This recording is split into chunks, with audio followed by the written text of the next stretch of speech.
Sejam todos bem-vindos a mais um VoaCast, esse projeto da Voa Delivery que tem como objetivo trazer muito conhecimento técnico para vocês, donos de estabelecimento, entregadores, tudo mais. Hoje eu tenho uma pessoa aqui mega especial ao meu lado, trouxe para me ajudar aí nas perguntas técnicas, Diegão. Boa. Prazer de novo estar aqui nessa cadeira. E hoje a galera que está aqui é de peso, hein, Ricardo Longa?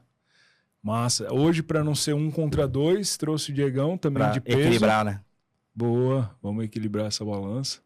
Estou aqui à frente de Augusto e Léo, da Mise en Place. Falei certo? Mise en Place.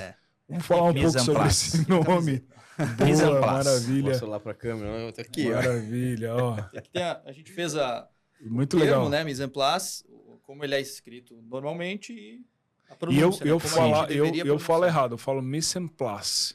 Mise Tá en errado, Place. né? Mise É um, Mise en place. é um Mise en termo place. francês. Francês. É um termo francês. Significa? Ao pé da letra significa organizar, né? Fazer a arrumação. Sabe quando o chefe vai fazer uma receita, né? Ele vai para a cozinha, primeiro ele faz um pré-preparo, né? Ele separa os utensílios, os ingredientes que ele vai utilizar para fazer essa receita. Olha o chefe aqui, ele devia estar falando isso, né? e aí depois ele começa a fazer a receita. Esse preparo prévio, né? Essa organização prévia a gente chama de mise en place. Também existe isso, esse termo é usado para um garçom, quando faz o mise en place de uma mesa. Sabe né? aquela Então, mesa posta com a tacinha, com Sim. o talher? Aquilo é mise Sim. en place. Isso. Então, Legal. Mise en place da mesa. pelo significado ser, né, organizar, então a gente adotou esse nome justamente porque a gente quer ajudar as empresas de alimentação a se organizarem. Não, Já por começa ajudando a falar certo, né? Mas a gente já ouviu mise en place e tudo bem, galera, tudo bem. Mas aqui, a galera confunde, né? Acha que é algum Boa. termo em inglês, né? Sim, mas independente da pronúncia, o significado é o mesmo. É colocar a casa em ordem. Colocar a casa na Exato. ordem. Depois eu vou explicar um pouquinho dessa questão do... Porque, assim, é um termo que deveria ser muito conhecido em restaurantes, né, em geral. E não é. Por quê? Porque o nosso ramo, infelizmente, tem um baixo nível de profissionalismo. Um dos outros motivos que a gente resolveu abrir a nossa Sim. empresa, né, para contribuir com isso também. Vamos pegar, né, termos financeiros, né, que é do mercado financeiro, tem lá o termo break-even. O cara do mercado financeiro, ele tem que saber o que é isso, Sim. né? No restaurante é a mesma coisa. Deveria ser um pré-requisito saber o que é mise en place. Boa. Mas também não estou criticando quem não sabe. Sim. Faz parte do nosso Estamos- ramo. Parte do estamos nosso aqui pra ramo, ensinar. e a gente Exato. resolveu atacar isso para ajudar mesmo. A gente costuma dizer que o nosso ramo, ele ainda é um ramo de passagem, né? As pessoas, elas estão garçom, elas estão cozinheiro, mas muitas vezes elas não querem ser. Entendi. Né? Então, por quê? Porque não entendem o nosso segmento, muitas vezes, como uma potencial carreira. Olham para um restaurante e muitas vezes não veem que é uma empresa, né? Sim. Que é uma empresa que a pessoa pode seguir carreira, pode crescer, pode virar, quem sabe, gerente e até sócio, por que não? A gente Sim. tem clientes que têm negócios que já têm sócios que vieram da operação dele. Legal. Né? Então, esse olhar que ainda não há, mas que melhorou muito com os anos todos, as próprias faculdades de gastronomia fizeram com que muita gente quisesse ser um chefe, quisesse ser um cozinheiro, então isso melhorou Os programas de bastante. TV eu acho que também contribuem. Com certeza. Um lado mais romantizado da profissão, Sim. mas contribuem, né? E a gente percebe que fora do Brasil, a profissão já é mais consolidada. Assim como, Boa. por exemplo, os bartenders. Começou o advento do bartender fora do Brasil. É ou não é? E aí agora muita gente quer ser bartender e tal. E agora tem até outros termos mais sofisticados, enfim, né? Mas é isso. Rapaz, a gente já começou o episódio já aprendendo na pauleira, um monte né? de coisa na pauleira. Na Então, pauleira. ó, minha mão tá suando. A minha também. Tô nervoso, vamos nessa. Então a minha também vai estar. Ó, galera, quem quiser saber mais sobre o VoaCast, estamos aí no YouTube e Spotify. Então sigam a gente lá. Depois a gente vai falar também sobre a consultoria deles, que juntos aqui acumulam mais de 80 anos de experiência, né? Os caras Pô, aí, são de que peso. Vida vai, né? A experiência não. Foram mais... Vovô eu já sou, então já tenho pré-requisito. Rapaz, mas são mais de 250 empresas já atendidas, né? Assim, fazendo uma conta meio de padeiro, né? Sim. A gente precisa Caramba. parar e fazer esse... Já tiveram operação, tem operação, né? Então tem muita coisa legal aí. Muita bagagem, né, galera? Eu queria começar já perguntando de vocês, em específico do Augusto e do Léo. Vamos falar de forma isolada e aí a gente conecta onde vocês Perfeito. se conheceram. Tá. Então, Augusto, sou casado com a Evelyn, tenho um filho de 3 anos chamado Benício e um no forninho, que vai nascer dia 11 de abril. louco. A data foi definida hoje, Que maravilha. Maravilha, que legal. que se chama Nicolas. Parabéns. Tenho um viés, né, da área de restaurante desde os meus 14 anos. Eu comecei trabalhando no McDonald's como atendente, né? Fiz uma carreira ali, trabalhei 13 anos ali no McDonald's.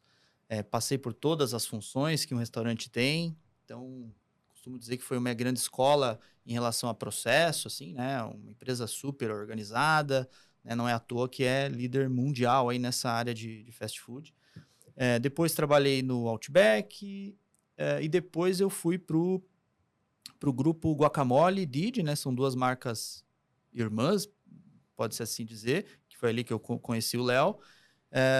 E quando eu fui para essa empresa, eu percebi que a grande maioria dos CNPJs de alimentação são com aquele perfil, né? Negócios menores, gestão mais familiar, diferente das empresas que eu tinha trabalhado antes, né? Outback, uma coisa muito organizada, os processos todos prontos, né? Um modelo americano de trabalhar.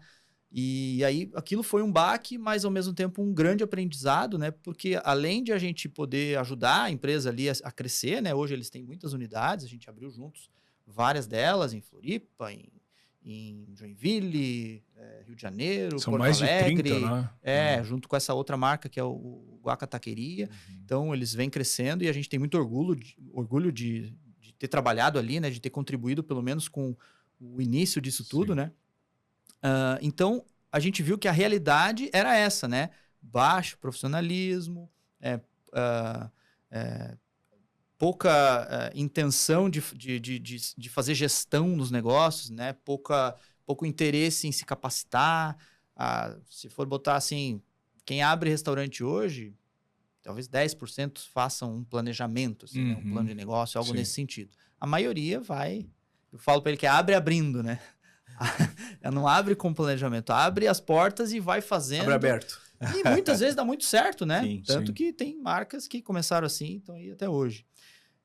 Então essa é a minha história, né? Daí a gente começou a Mise en Place em maio de 2006? Não, 2004. Pode errar. 2014. 2014.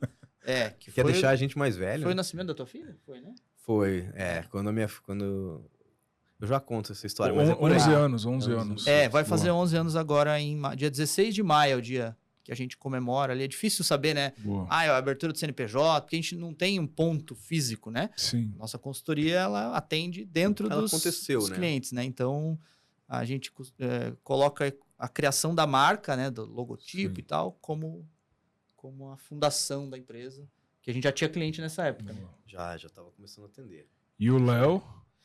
Cara, eu costumo dizer que eu sou um cozinheiro de corpo, de alma e de profissão. Olha só. Então, eu cozinho desde criança, adoro cozinhar. Aprendi a cozinhar com a minha mãe, para poder ajudar em casa. Sim. Ela conta, assim, que quase botei fogo na casa, brincando, né? Mas uma vez ela saiu e eu assistia, não sei se vão lembrar, não é do tempo de muita gente aí, a famosa Cozinha Maravilhosa da Ofélia. Nem vocês sabem o que é isso, né? Não. Pois é. Tá entregando a idade mesmo. Estou entregando a idade. E aí ela saía e eu ficava assistindo aquilo na televisão. Num belo dia eu resolvi fazer um arroz, porque eu vi lá, eu lembro até hoje, o arroz primavera, né? Tinha 8 para 9 anos ali. E aí fiz aquele arroz numa marmita. E aí ela chegou à noite, viu aquilo na geladeira, perguntou pro meu pai não fui eu, e descobriram que fui eu. E aí, basicamente, foi essa história, e ela descobriu que daí eu mexia no fogão, e me ensinou a mexer no fogão para não botar fogo na casa. Boa. Né? Porque eu ia mexer no fogão de novo, Justo. então, exato. E aí, assim, fui pegando gosto, de vez em quando fazia um arroz, a mãe vai sair, faz um feijão, e assim fui pegando gosto. Depois cresci, fui fazendo comida para os amigos, e assim foi. E casei muito cedo, né? Eu sou casado com a Rossana. Agora vem a Bíblia, né? Tenho 4 filhos. Então... Sou casado com a Rossana. Tenho uma filha chamada Amanda, Bianca e Sabrina.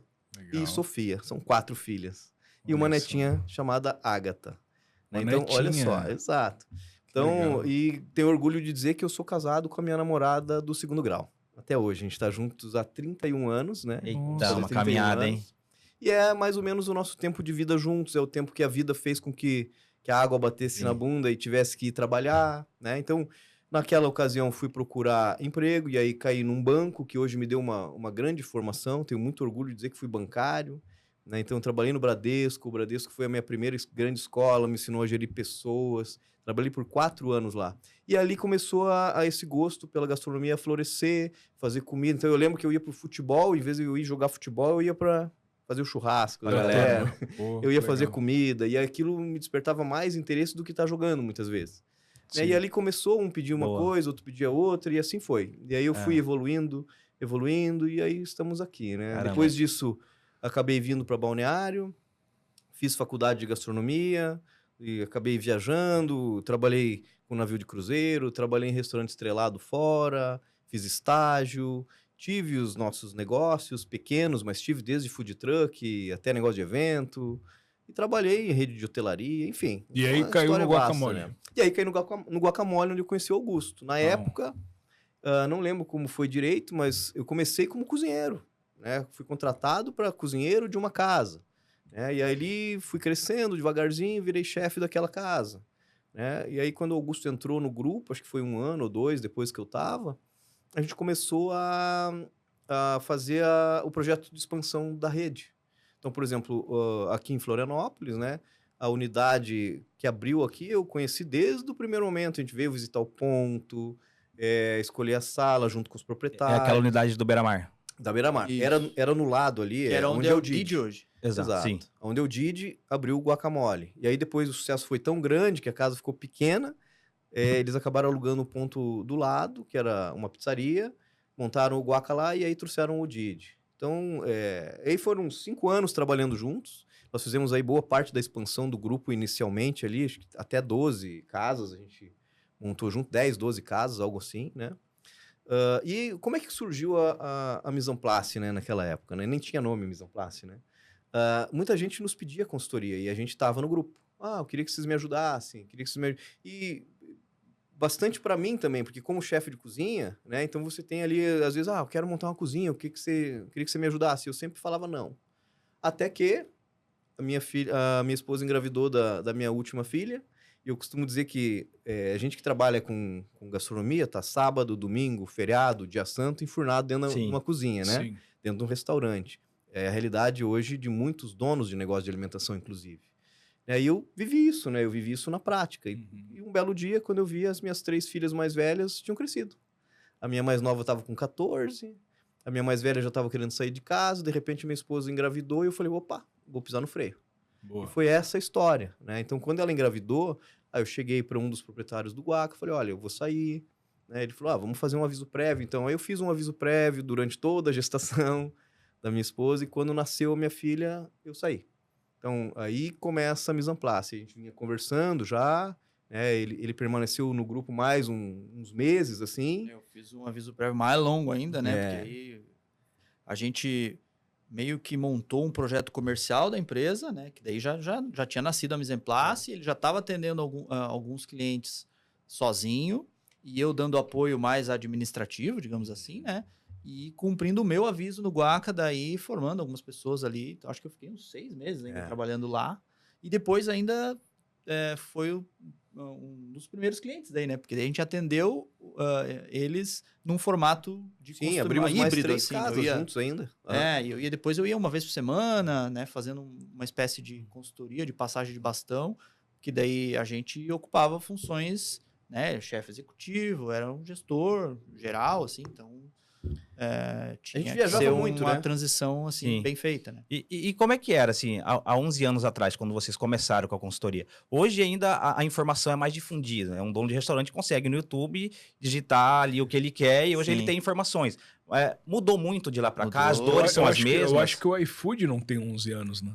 Não tem. Não tinha Não iFood tem. na época. Não tem tinha iFood. Não.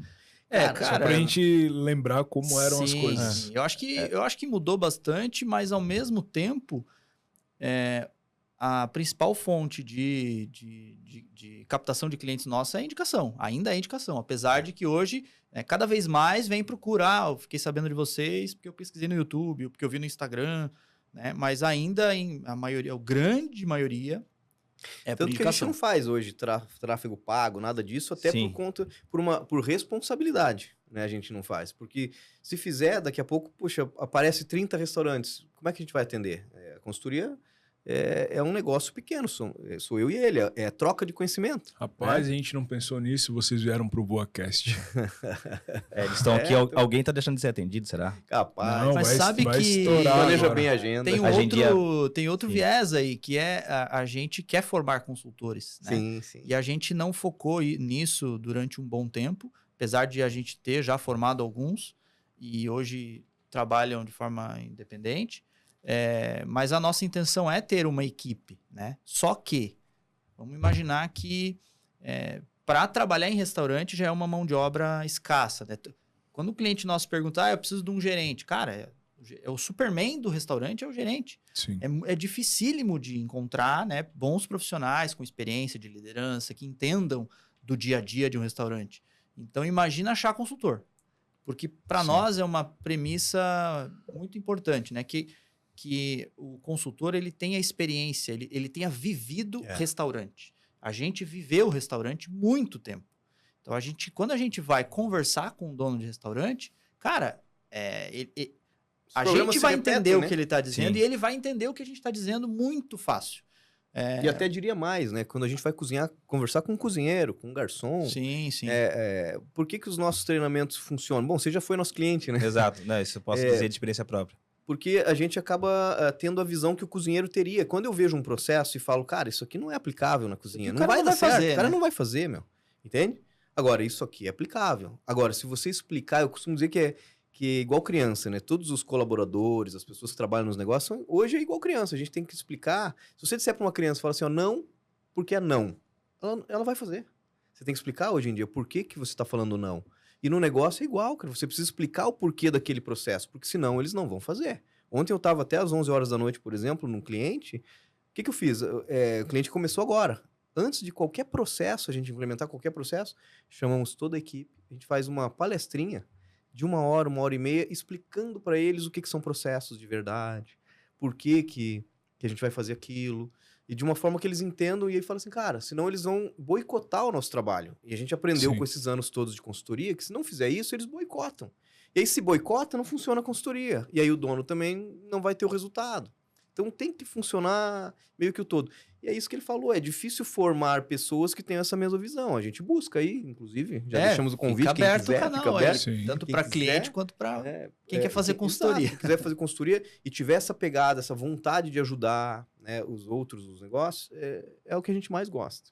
Agora, só queria fazer um parênteses ali, respondendo a tua pergunta do que a gente desbravou. Só para você ter uma ideia, 11 anos atrás, eu acho que 11 entre 10 clientes nossos sabiam o que era CMV.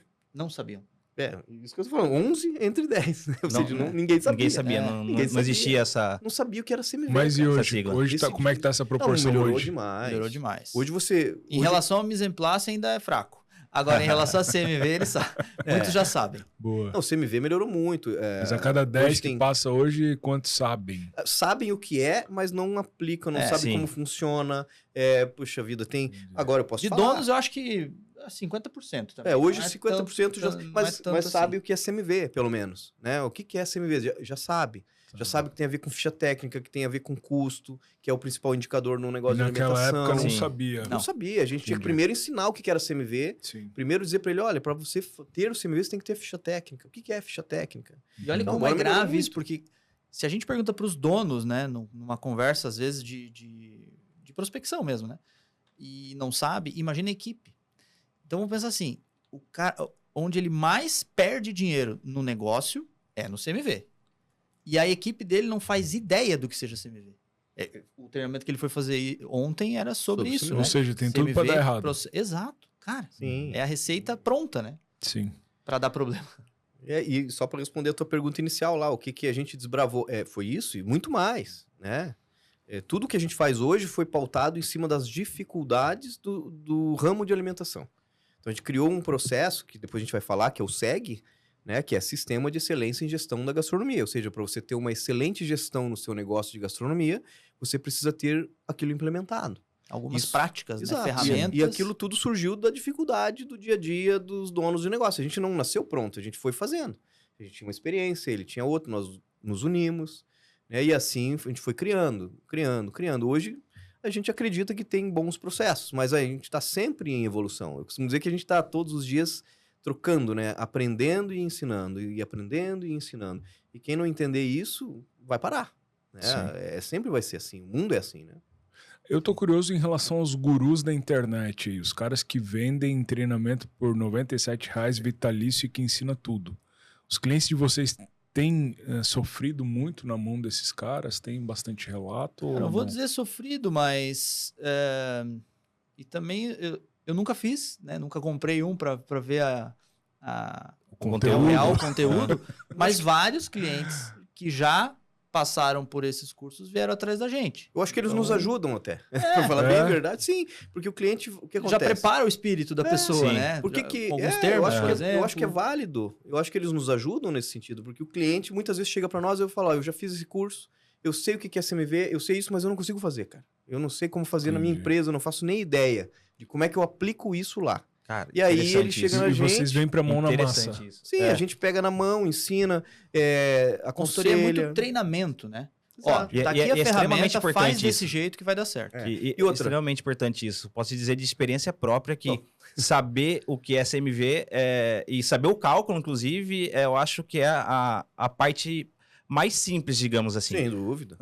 O grande desafio do CMV é, de fato, você aplicá-lo, né? Fazer ali o recebimento de mercadoria, compra corretamente, o monitoramento de estoque todos os meses. Enfim, esse dia a dia de monitoramento é o que torna, né, essa sigla CMV tão difícil, né? Exato. E Vocês tão conseguem importante ver? também, né? Exato. E por isso que a equipe tem que saber, cara. Quem vai fazer o CMV melhorar é a equipe, né? O dono, ele vai ser um orientador ali, né? Um checador, né? Para ver se as coisas estão acontecendo. Mas é a equipe que vai fazer evoluir, melhorar esse indicador. Sim. Como você mesmo falou, o CMV é só uma pontinha do iceberg.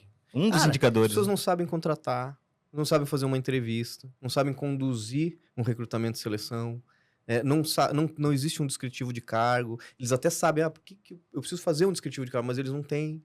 Cara, Não desenha um plano de carreira. Não desenha plano de carreira, não faz avaliação de desempenho. É muita coisa envolvida. Então, e tudo isso a gente foi construindo ao longo dos anos. E então adaptando é difícil pro passar nosso isso num ramo curso. também, sabe? Porque tem muitos processos que, às vezes, em empresa grande, você vê lá uma avaliação de desempenho em 360, sabe? Tem coisas que são mais difíceis de aplicar no nosso ramo. Você sabe, né? Pela dinâmica, pelo dia a dia. Então, a gente pegou muitas ferramentas consagradas da gestão e adaptou para nossa realidade. Então, isso aqui eu sei que eles vão conseguir desenvolver, vão conseguir implementar e vai dar certo. Porque justamente é adaptado, né? A gente conhece o outro lado ali. Né? Agora, falando um pouco como você falou ali dos gurus, eu só tenho uma única coisa que me incomoda, que é essa questão que eu ouço muito às vezes do CMV ideal. Cara, até vocês fizeram um corte daquilo, né? Cara, eu acho o seguinte, o CMV ideal, quanto é o ideal? O ideal é o menor possível. Não tem, né, aquela história de 35%. E vamos fazer outro corte agora. Tem outros que eu olho e o cara fala assim, o CMV ideal é 27%, 28%. Ok, cara pálida, mas como que você vai fazer isso se você tá num bairro? Daí o cara lá do bairro ouve isso e fala assim, o meu CMV ideal é 25%. Daí ele tá vendendo hambúrguer no bairro, você entende? Se ele botar o hambúrguer dele com CMV de 25%, 28%, ele não vai vender, cara. Você entende? A gente precisa entender... Ou ele vai baixar a qualidade do produto. Vai baixar. Exato. A gente precisa entender primeiro, você tem um DRE? Esse é o primeiro lance. Tem um DRE? Você consegue ler quanto é o teu percentual de mão de obra, isso, aquilo outro? Aí a gente consegue te dizer qual é o CMV ideal para você ganhar dinheiro. Boa. E as pessoas estão invertendo essa lógica. Sim. Estão dizendo assim, não, o CMV ideal é 25%, é 30%. Uhum. Nada contra. A gente tem por métrica, se você me perguntar qual é o CMV médio que vocês pegaram esses anos todos de consultoria no seu negócio, eu consigo te dizer. Aí a gente consegue dizer, dos restaurantes todos, a média foi essa. Agora não quer dizer que isso é bom ou ruim, né? Exato. O ideal é bom para um, o que é bom para um não é bom para outro. Então, só isso que me incomoda. E Tem analisando... gente que tem restaurante e olha pelo seu restaurante. Fala assim, o meu restaurante é 30%. Calma aí, mas onde é que é o teu restaurante? Tá num grande centro? Você tem condição de... O teu público-alvo paga isso? Você tem bons controles? Quais são as variáveis que influenciam? Porque eu percebi agora que tu me falou da geolocalização, né? Da posição onde está o restaurante. Claro que influencia, porque a praça onde você está localizado Localização e influencia. público, né? Né? Se você está numa praça de alimentação de um shopping, por exemplo, você está concorrendo com um monte de gente. Se você botar o teu chopp mais caro que o do shopping, que o do teu concorrente, você não vai vender. Estou falando um produto que é um produto comum, que você consegue comparar. Né? E comida é um pouco mais difícil de comparar, mas o cara compara. O teu hambúrguer e o preço do hambúrguer do lado. Ele já teve em praça de alimentação de shopping. Então faz toda a diferença. Aonde você está inserido, qual é o nicho que você está trabalhando, qual é o público-alvo que você está trabalhando e quais são os controles que você tem. Boa. Se você não tem controle, se você é um buffet, é outro patamar, mas aí tem vários níveis de buffet, você entende? E aquele buffet mais básico do dia a dia e tal, o cara não vai ter um CMV maravilhoso. Porque ele tem que vender um custo baixo, um valor barato, senão não vai ter volume. Entende? Sim. Então, só isso que me incomoda. Mas eu acho que eles têm todo o resto que é legal. Aí você perguntar, mas por que vocês ainda não fizeram treinamentos online? Um pouco por falta de tempo. Outro ponto, primeiro que não deu tempo. A gente também quer fazer, mas muito por falta de tempo, porque a gente está na prática, né? Pô, ontem eu estava em 5 clientes de alimentação. Desde de manhã até as 11 da noite. As pessoas acham que fazer consultoria é simples, é gostosinho, é legal. Eu também pensava isso. Quando eu falei lá, eu tava sábado, domingo, feriado, dia santo, enfurnado numa cozinha. Hoje eu tô enfurnado dentro de um restaurante. A diferença é que eu posso escolher não estar sábado, não estar domingo, não estar feriado. Fazer agenda. Aí sim. Mas o resto, cara, é trabalhado, é ralado. Então você que quer fazer consultoria, pensa bem, prepara. É ralado. Tem que correr, a gente roda, eu acho que nós já damos algumas voltas ao mundo aí. Só em Floripa, a gente já correu o quê? 15 anos pra cá e pra lá. Floripa e Joinville. Menos uma vez. Semanalmente, uma vez ou duas por semana, imagina isso. Quanto que dá esses 5 quilômetros? Mas só deixa eu pegar esse gancho também do CMV, porque além das pessoas, né, falarem, o CMV ideal e tal, eu acho que o empresário precisa entender é que ele precisa saber o CMV ideal dele, né? Perfeito. E para isso, ele precisa ter um bom controle financeiro, porque, como o Léo falou ali, eu tenho um buffet de bairro, então meu ticket é menor. Então, por consequência, eu tenho que pagar um aluguel menor, eu vou ter que ter outras despesas que compensem o meu CMV mais alto para que eu tenha um resultado. Então, tudo isso é planejável, né? E depois, né, com um bom controle financeiro, você consegue identificar esses números. E aí saber quanto deveria ser o seu CMV. Agora, qual que é o objetivo de CMV de um restaurante? Tem que fazer ficha técnica. Se eu tenho ficha técnica de tudo, eu vou saber o custo de cada produto. Beleza. Só que não adianta eu saber o custo de cada produto. Eu preciso saber o mix de vendas, né? Se eu tenho um produto com um CMV maravilhoso e ele não vende nada, o que me adianta? E o contrário, né? Se eu tenho um produto com CMV alto e ele vende um monte, vai ferrar meu CMV geral. Não, isso é bacana, Augusto. Se você puder dar uma... destrichar melhor esse assunto. Médio escolar. Você vai entender. Isso. Eu sei que vocês têm alguns termos ali, falam ali do produto estrela, do burro de carga. Consegue análise dar uma... BCG. Primeiro passo, faz ficha técnica. Mas dá trabalho, Augusto. Cara, eu dou exemplo assim nos treinamentos. Tá, se você fosse vender camisetas, você compra a camiseta pronta, uma malharia, estampa e vende. O que você ia precisar saber para colocar o preço de venda? O que vocês me diriam? Valor do tecido, o valor da camiseta. Valor da camiseta. Estampa. E o custo da estampa. Boa. Beleza? É colorida, então vai ter vários custos ali, né? Mas eu preciso saber o custo. Como que eu vou precificar se eu não sei o custo, cara? Sim. Tem jeito de saber o custo de um prato sem fazer ficha técnica? Não tem. Sabe como que as pessoas fazem? E eu posso garantir para você, 95% dos clientes, foram mais de 250 que nós atendemos até hoje, não tinham a famigerada ficha técnica. É uma das demandas, olham né? Olham pro vizinho só. Eles olham pro vizinho. É uma das demandas e a gente ensina a fazer, né? Boa, vamos fazer um recorte legal aqui para acabar de uma vez por todas com esse negócio de não saber o que é ficha técnica. Então, para quem tá ouvindo a gente, o que é ficha técnica? Bom, vamos falar numa linguagem mais simples para todo mundo entender. Bem direta. Ficha técnica basicamente é uma receita que vai todos os ingredientes, a gramatura dos ingredientes, só que a diferença é que eu também vou verificar o custo desses ingredientes. Então, para fazer uma ficha técnica, tem que ter uma boa lista de compras, tenho que saber quanto eu estou pagando nos itens que eu estou comprando e tenho que fazer a receita pesada na balança. Então, isso é uma ficha técnica. Então, é o nome técnico de uma receita, basicamente isso. Eu faço a né? comparação, né? Você vai assistir um programa de culinária da Ana Maria Braga. E aí ela vai passar uma receita lá e você vai tentar reproduzir. A diferença daquela receita para a ficha técnica é que ela não te diz o custo. Quanto vai custar esse prato que você vai fazer? A ficha técnica tem que dizer quanto ele custa. Essa é a Entendi. diferença. Velhinho já, pô. Vocês comentaram da Ana Maria Braga e aí falaram da receita. Então quer dizer que eu pego uma receita de um bolo e aí fala lá, 3 colheres de leite condensado. Então eu preciso entender quanto é que custa a caixinha do leite condensado. Vou chutar aqui, R$1,50. Sei Aí, lá. quanto é que custa o quilo do leite condensado? O quilo. Você vai converter a caixinha em quilo. Tem Quilo. tudo Porque isso. tem caixinha de 395, tem É. latinha, tem caixa de 1 litro, de 1 Caraca, quilo. olha Ó. o tanto de variável. Pega a visão. É isso aí. O quilo. É isso aí. Pronto, porque 3 colheres de leite condensado tem que pesar. Perfeito. Aí pesa com a colher ou sem a colher? Não, pesa sem a colher. Você vai colocar lá o valor, o peso na balança. Fala né? da pesagem negativa. Imagina que isso aqui é a vamos balança, fazer né? aqui. Faz A gente não sei se pega ali, mas dá pra fazer uma dinâmica pega, aqui daqui pega, a pega. pouco. Bota a garrafa aí como se fosse a lata de leite condensado, né? Então, uma coisa é medida operacional, outra é gramatura.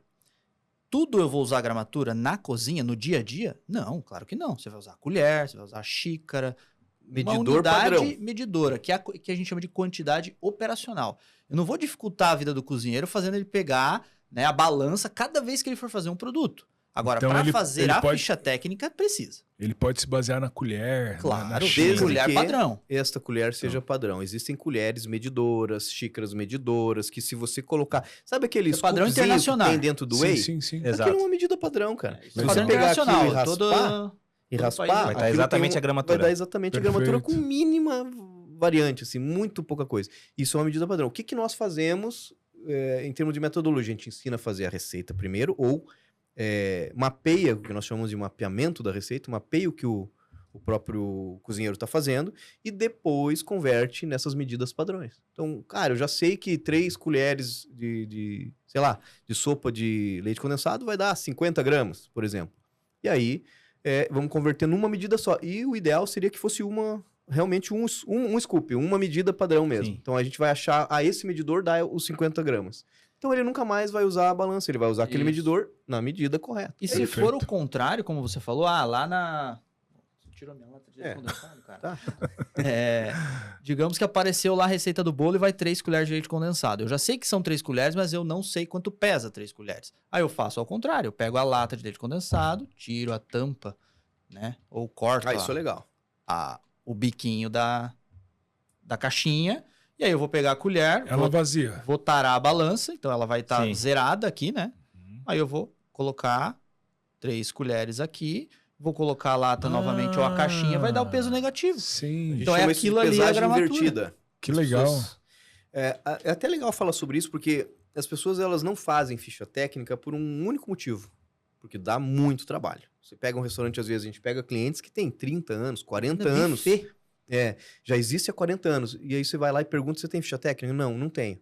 Porque ela não consegue chegar pro cozinheiro e pedir para fazer. Por que é a ideia quando você pede para fazer uma ficha técnica?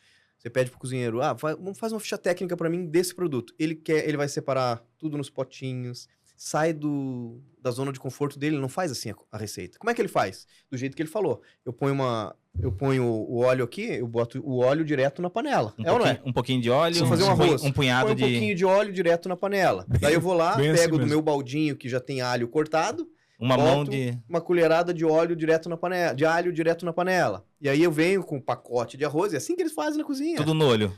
Pego o saco de arroz e boto dentro da panela. O saco de arroz, e depois eu pego a água. Então, ele já faz assim. Se a gente consegue fazer com que ele continue fazendo assim, e mesmo assim ter a ficha técnica, aí é golaço. Então, a gente desenvolveu isso que a gente chama de pesagem invertida. Cara, bota uma balança no meio do caminho. Aqui, ó, pega o teu óleo, bota aqui, tara a balança. Bota à vontade, devolve com a balança, já sei quanto foi de óleo. Agora o alho, bota aqui em cima o baldinho de Que alho. legal. Na foto também, né? Às vezes até na correria, com o celular, eu faço uma foto da balança, para não precisar nem anotar, às vezes com a mão suja, né? Tira foto da Depois balança. planilha. Depois você planilha. Você tem o antes, tem o depois, já sabe quanto foi, cara. Caramba. Isso faz com que o teu cozinheiro execute a receita no mesmo tempo que ele iria fazer. E quando ele percebe isso, golaço. Porque daí ele fala assim, então eu consigo fazer. Aí os restaurantes passam a começar a fazer ficha técnica. Eu tenho um monte de cozinheiro me mandando mensagem direto aqui. Fiz certo, tira foto da balança, manda pra mim. Às vezes é à noite, porque ele tá na cozinha à noite, ele me manda. Então, a consultoria tem esse lance também, né? Da gente dar o suporte não só pro proprietário, e sim pros colaboradores. É um treinamento dia a dia, né? Nossa, Sim. sensacional. Isso da ficha técnica, né? Da dificuldade de eles fazerem. Outro dia eu estava num cliente que tem um sushi, até cliente do nosso BPO financeiro. E eles contrataram um sushi man, né? Com salário considerável. Perguntaram se o cara sabia fazer ficha técnica. Então, assim, quando o cara faz um curso, eles aprendem a fazer a ficha técnica. Mas o problema é que eles não executam aquele aprendizado, não fazem no dia a dia, às vezes porque não são demandados, né? Trabalham em 2, 3 restaurantes, mas o patrão nunca pediu para fazer ficha técnica, então eu já nem lembro mais como eu faço ficha técnica. Outras as instituições também não ensinam direito, né? Não ensinam do jeito certo. Então, aí essa proprietária do sushi, ela falou, cara, eu pago X mil reais pro cara, vou falar o valor, né? Porque eu não vou falar o nome do cliente, 10 mil reais pro sushi man, salário muito acima do normal, e o cara não sabe fazer ficha técnica. Sim. Aí ela me chamou para eu explicar pro cara. Hoje ele não tá mais, né? Mesmo ensinando ele não... Eu acho que quando começa a ficar mais burocrático, o pessoal, né, tem um certo receio de trabalhar. Agora, qual é a vantagem da ficha técnica? É que você precisa fazer ela uma vez só. Essa ficha técnica do bolo tá pronta. Eu nunca mais vou precisar fazer ela. Desde que sigam. Desde que sigam. Claro. Quando que eu vou precisar refazer ficha técnica? Quando eu criar um prato novo. Alteração de valores. A alteração de valor, se eu tenho uma Atualizar, planilha automatizada ou um software, eu atualizo o custo, já vai atualizar a ficha técnica automaticamente. A gente usa uma planilha assim, ou, né, no software, o cara lança a nota de compra com o valor atualizado, já vai atualizar o custo. Então, essa atualização é de menos, né? Mas a gente estava falando do CMV, e aí a gente comentou do cara saber o CMV ideal dele. Sim. Então, por isso que a gente entrou na ficha técnica. Então, pronto. Isso. Fiz a ficha técnica de tudo. Já está resolvido? Não. Você precisa primeiro montar um painel que a gente chama de engenharia de cardápio. Aí você vai colocar preço de venda, o preço de custo, né? O preço de venda e a quantidade vendida desses produtos. Se eu parametrizo a quantidade vendida, aí sim eu vou saber o CMV do meu cardápio inteiro. Não adianta eu saber só o CMV de cada prato. O que é o CMV do cardápio inteiro? Vai depender de quanto vende cada produto. Se eu tenho um produto que custa 10 e eu vendi um só, o meu custo no mês vai ser 10. Se eu tiver um produto que custa 10 e eu vender 100 deles, né?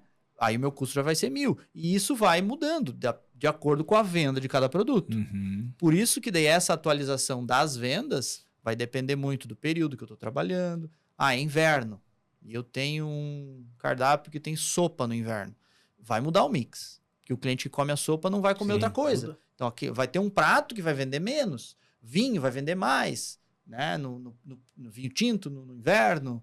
No verão vai vender muito mais cerveja, talvez vinho Famosa branco. média ponderada. Exato. É isso que tem que fazer no cardápio. Para daí você saber Não o teu é média CMV aritmética, né? Média teórico. ponderada. ponderada. Aí você sabe o teu CMV teórico. E aí, Só se isso eu sei, resolve? se eu sei o CMV Não. teórico, eu tenho lá meu controle financeiro. Eu sei que eu precisaria ter um CMV de 30 para poder dar o resultado que eu quero. Certo. Eu quero ter 15% de resultado operacional. Então, para isso aqui, eu tenho tanto de mão de obra, tanto de custo fixo, né? Sobra 30 para o CMV para sobrar os 15. Mas eu fiz a minha ficha técnica e o meu CMV teórico deu 35. E agora, o que eu faço? Isso é desperdício? Não, porque a ficha técnica não considera desperdício. Aí eu sei que o meu preço está errado. Aí eu vou alterar meu preço.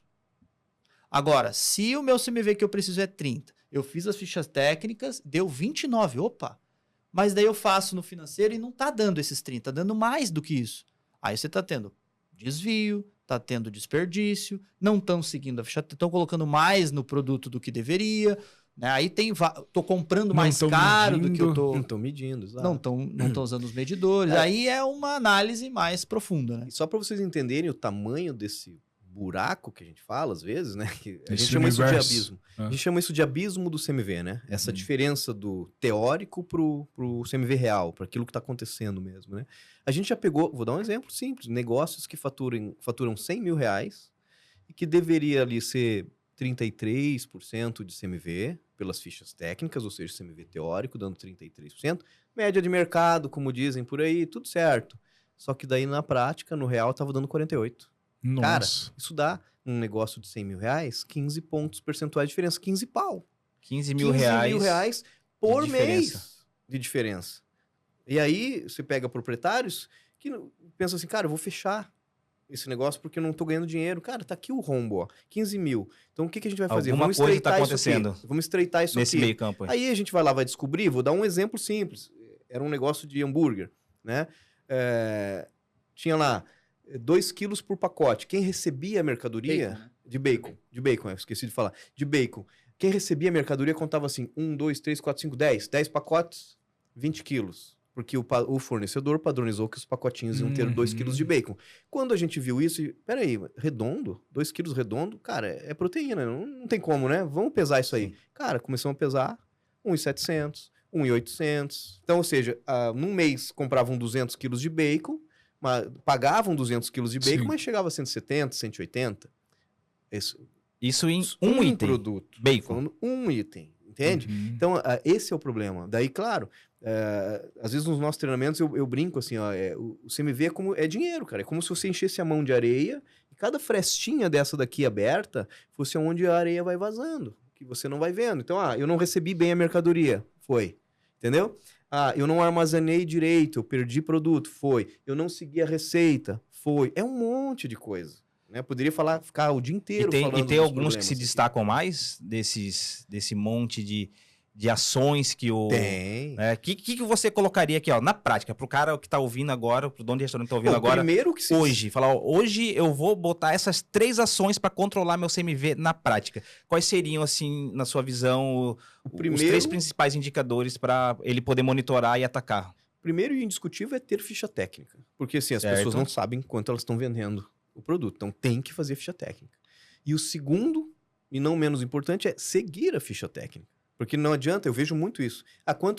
Quantos gramas de queijo vai na tua pizza? 300. Daí nós vamos pesar, tá dando 380, 400, 410. Porque o pessoal faz naquela medida padrão. Não sei se vocês já ouviram essa medida padrão, chama-se mãozada. Tem o olhômetro também. A galera faz na mãozada, faz no olhômetro. É isso aí, cara. Aí se E o cara tem uma lancha de mão, Pronto, é isso. meio quilo né? de Então, queijo. porcionamento, tem muita coisa. Recebimento de mercadoria da forma correta. E receber, as pessoas acham assim, receber mercadoria, não, mas eu confiro a nota. Tá, cara pálida, você confere a nota, mas você sabe o que foi pedido? Não. Aí o Diego foi lá e pediu 10 itens, chegou 9. Na prática é assim que acontece. Aí o teu colaborador vai olhar, aqueles 9 itens bateram com a nota, tá tudo certo, recebi mercadoria. Sabe o que vai acontecer? Você pediu a cebola e a cebola não veio. É ou não é? Aí fica aquele joguinho de empurra-empurra. Mas o cozinheiro diz assim, mas eu pedi a cebola. Daí o dono fala, mas eu também pedi. E fica aquela briguinha, e aí sabe o que faz? Pega dinheiro no caixa, porque o problema vai dar quando a casa abrir, 45 do segundo tempo, que você precisa fazer a cebola caramelizada, e Sim. não tem. E aí vai abrir a casa, alguém pega o dinheirinho do caixa, vai no mercadinho mais próximo da esquina e compra a cebola o dobro do preço. Isso é o que acontece todos os dias, com vários itens, cara. Com limão, com gelo, com bobaginha, sabe? Aqueles produtos mais básicos que tem, só que você vai perdendo dinheiro. A hora que soma tudo, fim do mês. Exato, tudo é somatória. Eu sempre falo, a gente fala muito nos nossos treinamentos, a conta no negócio de alimentação é por ano. Vocês viram aqui que eu falei dos 15 mil? E na sequência eu já falei, isso num ano dá 180 mil. Porque se a gente não estancar, o ano todo vai acontecer. E aí ano que vem, eu tô sem dinheiro, tô endividado e os negócios fecham. Essa é a realidade. Pergunta pra mim, desses 3 aí. Ele tem mais 3. Eu vou dar mais 3 respostas. Boa, boa. Então, Augusto, 3 ações que o dono de restaurante vai chegar hoje no estabelecimento dele e vai falar para os colaboradores, nós vamos fazer isso, isso e isso. O que seria? Eu sei que você vai falar. Primeiro, comprar direito. Fazer cotação, pesquisar novos fornecedores constantemente. Fazer uma boa compra. Segundo, tranca o estoque. Bota um cadeado, uma fechadura. Trancar o estoque, trancar fisicamente. Fisicamente, botar uma grade. Isso. E fechar o estoque. Não é um supermercado, é um estoque. Não é todo mundo que tem que acessar. São pessoas específicas, de preferência uma só pessoa. Tá? E terceiro, provavelmente todos os restaurantes do planeta têm desperdício. Agora, quanto eles têm de desperdício? Ninguém mede. Tem uma frase que, né, do Edward, alguma coisa, que ele diz que não se gerencia o que não se mede. Então, tá. Eu tenho desperdício. Quanto que você tem de desperdício? Como é que mede desperdício? Forma mais simples possível. Separa uma lixeira na cozinha. Bota lá uma lixeira, Boa. escreve desperdício. Tudo que for, é casca de cebola, não vai nessa lixeira. Casca de cebola vai na lixeira normal, no lixo orgânico, se você separa. Agora, joguei fora, caiu no chão, voltou da mesa, né? Voltou do salão. Eu vou botar nessa lixeira. Venceu a mercadoria, vou botar nessa lixeira. E aí depois você vai pesar isso e vai planilhar. Você vai se surpreender. Principalmente se você for um buffet. A gente tem um exemplo, né, de um cliente que fez essa medição. Não era o produto que voltava do prato do cliente, era o produto que sobrava no buffet, que ele não ia usar no dia seguinte. Era aquilo que ia pro lixo. Ele começou a pesar isso todo dia. E aí começaram buffet, a colocar né? num mural, uma planilha num mural para as pessoas verem. Chutem quanto deu em um mês de desperdício. Um mês de desperdício num buffet? Isso. Ó, negócio que vende, em média, 150 a 200 almoços por dia. Só para dar um parâmetro para vocês. Sei lá, uns 200 quilos, 300 quilos. 850 quilos. Quase uma tonelada de comida que eles Um jogavam mês, cara. fora por mês.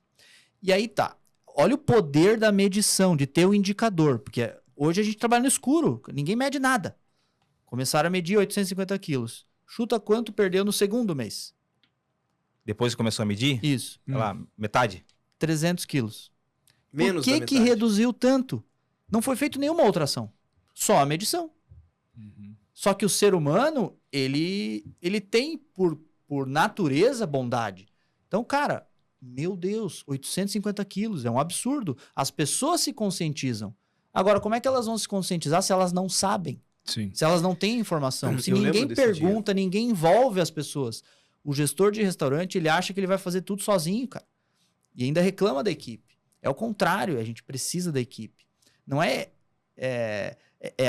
trazer para perto, é ensinar, é fazer com que essa pessoa tenha um nível de preocupação tão grande quanto você, não, mas acolher. acolher. Eu sei que, né, às vezes o dono de restaurante deve estar pensando, cara, mas já tá difícil contratar, eu contrato quem aparece.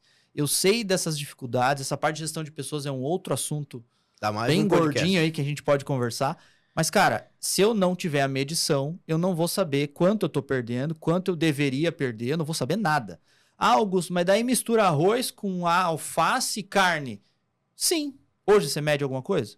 Não meço nada. Então começa assim. Depois, se você quiser evoluir para um controle mais apurado, separando proteína de acompanhamento, Hoje a gente aí consegue ter beleza. um nível bem avançado hoje da pessoa saber quantos gramas de arroz foi jogado fora. Quanto que uma pessoa comeu de arroz, de feijão, de carne. Isso no buffet, né? Mas dá pra começar do simples. Bota Claro! uma lixeira ali e Cara, pesa. É o básico. Eu sempre falo, é o pacote 1.0. A galera quer ir logo pro 2.0, pro 3.0, sem fazer 1.0. Sabe Faz o esse negócio básico. da lixeira? Eu aprendi em partes no McDonald's, né? A gente tinha lá 2 lixos na cozinha que chamavam o completo e o incompleto. Acho que deve ser até hoje nesse formato. O que era o completo e o incompleto? O completo era um produto pronto. Tipo, eu fiz um Big Mac, botei lá, mas daí o cliente trocou, e esse Big Mac não pode mais ser vendido, tá em qualidade ruim. Eu boto ele no completo, ou seja, é um produto pronto. Dá para vocês adotarem essa tática também. E o incompleto é um ingrediente, é um pão, é um queijo, é uma carne que por algum motivo não pode ser usada, então vai para aquela lixeira. A gente contava isso, sabe quando? De hora em hora. De hora em hora era contado o desperdício de alimentos dentro da cozinha. E agora o empresário não consegue fazer isso nem num dia, cara. Nem no mês. Não é difícil, tá? É só o cara ele já vai jogar no lixo. Ele só tem que escolher o lixo diferente para ele jogar. E aí no final alguém vai lá e vai anotar isso. Ah, não precisa, não anota, pega o saco de lixo inteiro, bota em cima da balança, pronto, e descarta. Aí você já vai ter um indicador. E às vezes é básico, é isso aí. Botar uma lixeira na cozinha. Eu lembro desse dia exatamente da cara das senhorinhas da cozinha quando a gente falou pra elas que era quase 1 tonelada de comida que ia fora. Não pode, não pode. Cara, A balança não mente, tá aqui. Eu tenho E uma aí, cara, elas se seguraram, só isso. Elas só se seguraram. E no outro mês foi 300. Eu tenho uma frase que é similar. Quem não mede não sabe. Tá lá no meu Instagram. Exatamente. Tem uma curiosidade sobre... Eu ia falar sobre ficha técnica relacionada a buffet, mas vou fazer a pergunta inversa. Para quem tem restaurante com buffet, aquilo, existe alguma complexidade a mais para aquele que vende hambúrguer? Eu imagino que sim, né? Sim. Qualquer à la carte é mais simples no assunto ficha técnica do que um buffet. Por quê?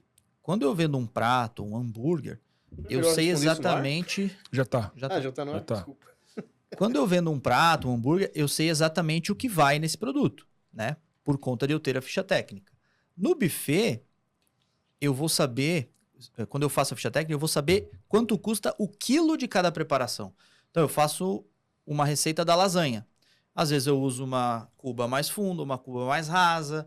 Então, não é o tamanho da lasanha que me importa, e sim o preço, o custo, né? Por quilo. Então, se eu fiz 3 quilos de lasanha, vai custar X. Então, no buffet, primeiro que o mapeamento tem que ser sempre por quilo. Agora, para eu calcular o CMV teórico do buffet, eu preciso saber quanto foi consumido de cada coisa. Eu sempre falo, né? Ainda não inventaram, mas eu acho que não está longe, da balança do buffet, quando ela pesar o prato do cliente, ela já identificar quantos gramas é cada coisa que ele pegou. Imagina, isso seria hein? a invenção do milênio. Mas ainda não tem essa informação. Então, o cara, ele sabe que o cliente consumiu 400 gramas, mas ele não sabe quanto foi de carne, de arroz, de feijão. Então, para isso, eu preciso medir a pesagem do buffet. Então, eu preciso pesar tudo que eu coloquei no buffet. Então, eu botei 20 quilos de arroz no buffet. Eu sei o custo do arroz, porque eu fiz a ficha técnica.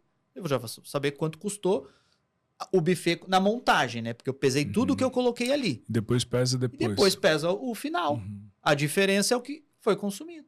Se eu atendisse 200 pessoas, eu vou pegar essa diferença de peso de cada item, divido por 200, vai dar quantos gramas exatamente o cara comeu. De arroz, de feijão, de lasanha. É uma operacional Olha essa a mais, informação. Né? Isso Semana aí que vem eu vou fazer a lasanha bolonhesa. Ouro, tá? Quanto será que eu faço? É só olhar o histórico.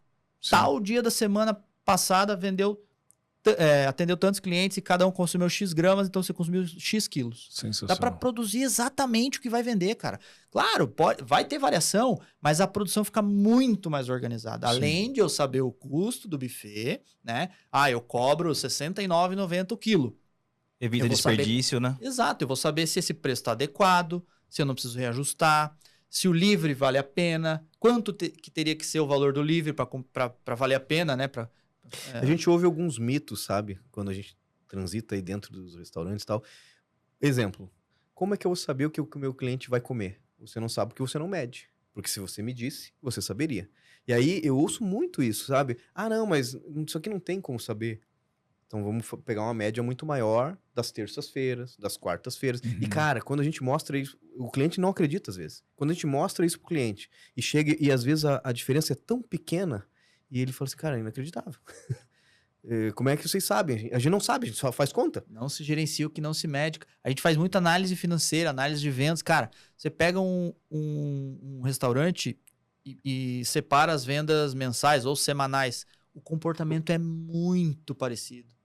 O buffet, então, talvez seja o que mais tem padrão. É fácil, só que dá trabalho. Segunda-feira, 150 buffet. Na outra segunda vai dar 145, 152. Aí na outra segunda, 150 de novo. É muito padrão, cara. Então é muito fácil prever. Só que se eu não tô olhando para isso, eu vou achar, hoje deu... É comum a galera falar, hoje deu muito movimento. Sabe quando que parece que dá muito movimento? Quando tá desorganizado. Então, é possível você atender 500 pessoas parecendo que foi 100, porque eu estava super organizado, tinha gente suficiente, estava bem fiz o meu mise en place, né? Fiz todo o preparo, toda a organização prévia, e ao contrário, o contrário é verdadeiro. Eu posso atender 100 parecendo que foi 500, porque estava desorganizado, faltou gente, não tinha produção adequada, e aí Deus nos acuda. Então, parece que foi um volume grande, mas não foi. Então, as pessoas não olham os números. Os dados que o próprio software, todo mundo tem um sistema. Todo mundo vende com um sistema. Quem usa os dados? Ninguém. Cara, eu vou dizer uma coisa, e às vezes até nem tem sistema, mas é possível você medir. Eu vou dar um exemplo da nossa hamburgueria. A gente tem um negócio que a gente utiliza em grandes eventos internacionais. Pouca gente sabe, mas alguns clientes mais próximos sabem, né? E então, por exemplo, vem uma Volvo Ocean Race, vem um evento grande internacional, a gente tem essa hamburgueria, tá guardada no armazém. A gente tira ela, tira o pó e pau. Vamos dar. Cara, são 17, 20 dias, às vezes, de evento. No terceiro dia, a gente já entendeu o comportamento do consumo. E eu tenho tabelas que mostram para vocês ali, a gente consegue saber, e não é mentira, a gente pode mostrar isso depois para vocês, o alface, quantos gramas de alface as pessoas vai ter de consumo. E como é que a gente faz isso? Medindo. No primeiro dia, os nossos colaboradores ali, eles já começam a pesar.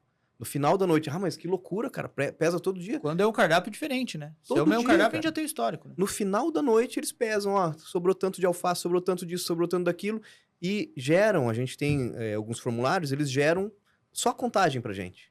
E aí chega a contagem, no dia seguinte, eu já sei quanto tem que comprar.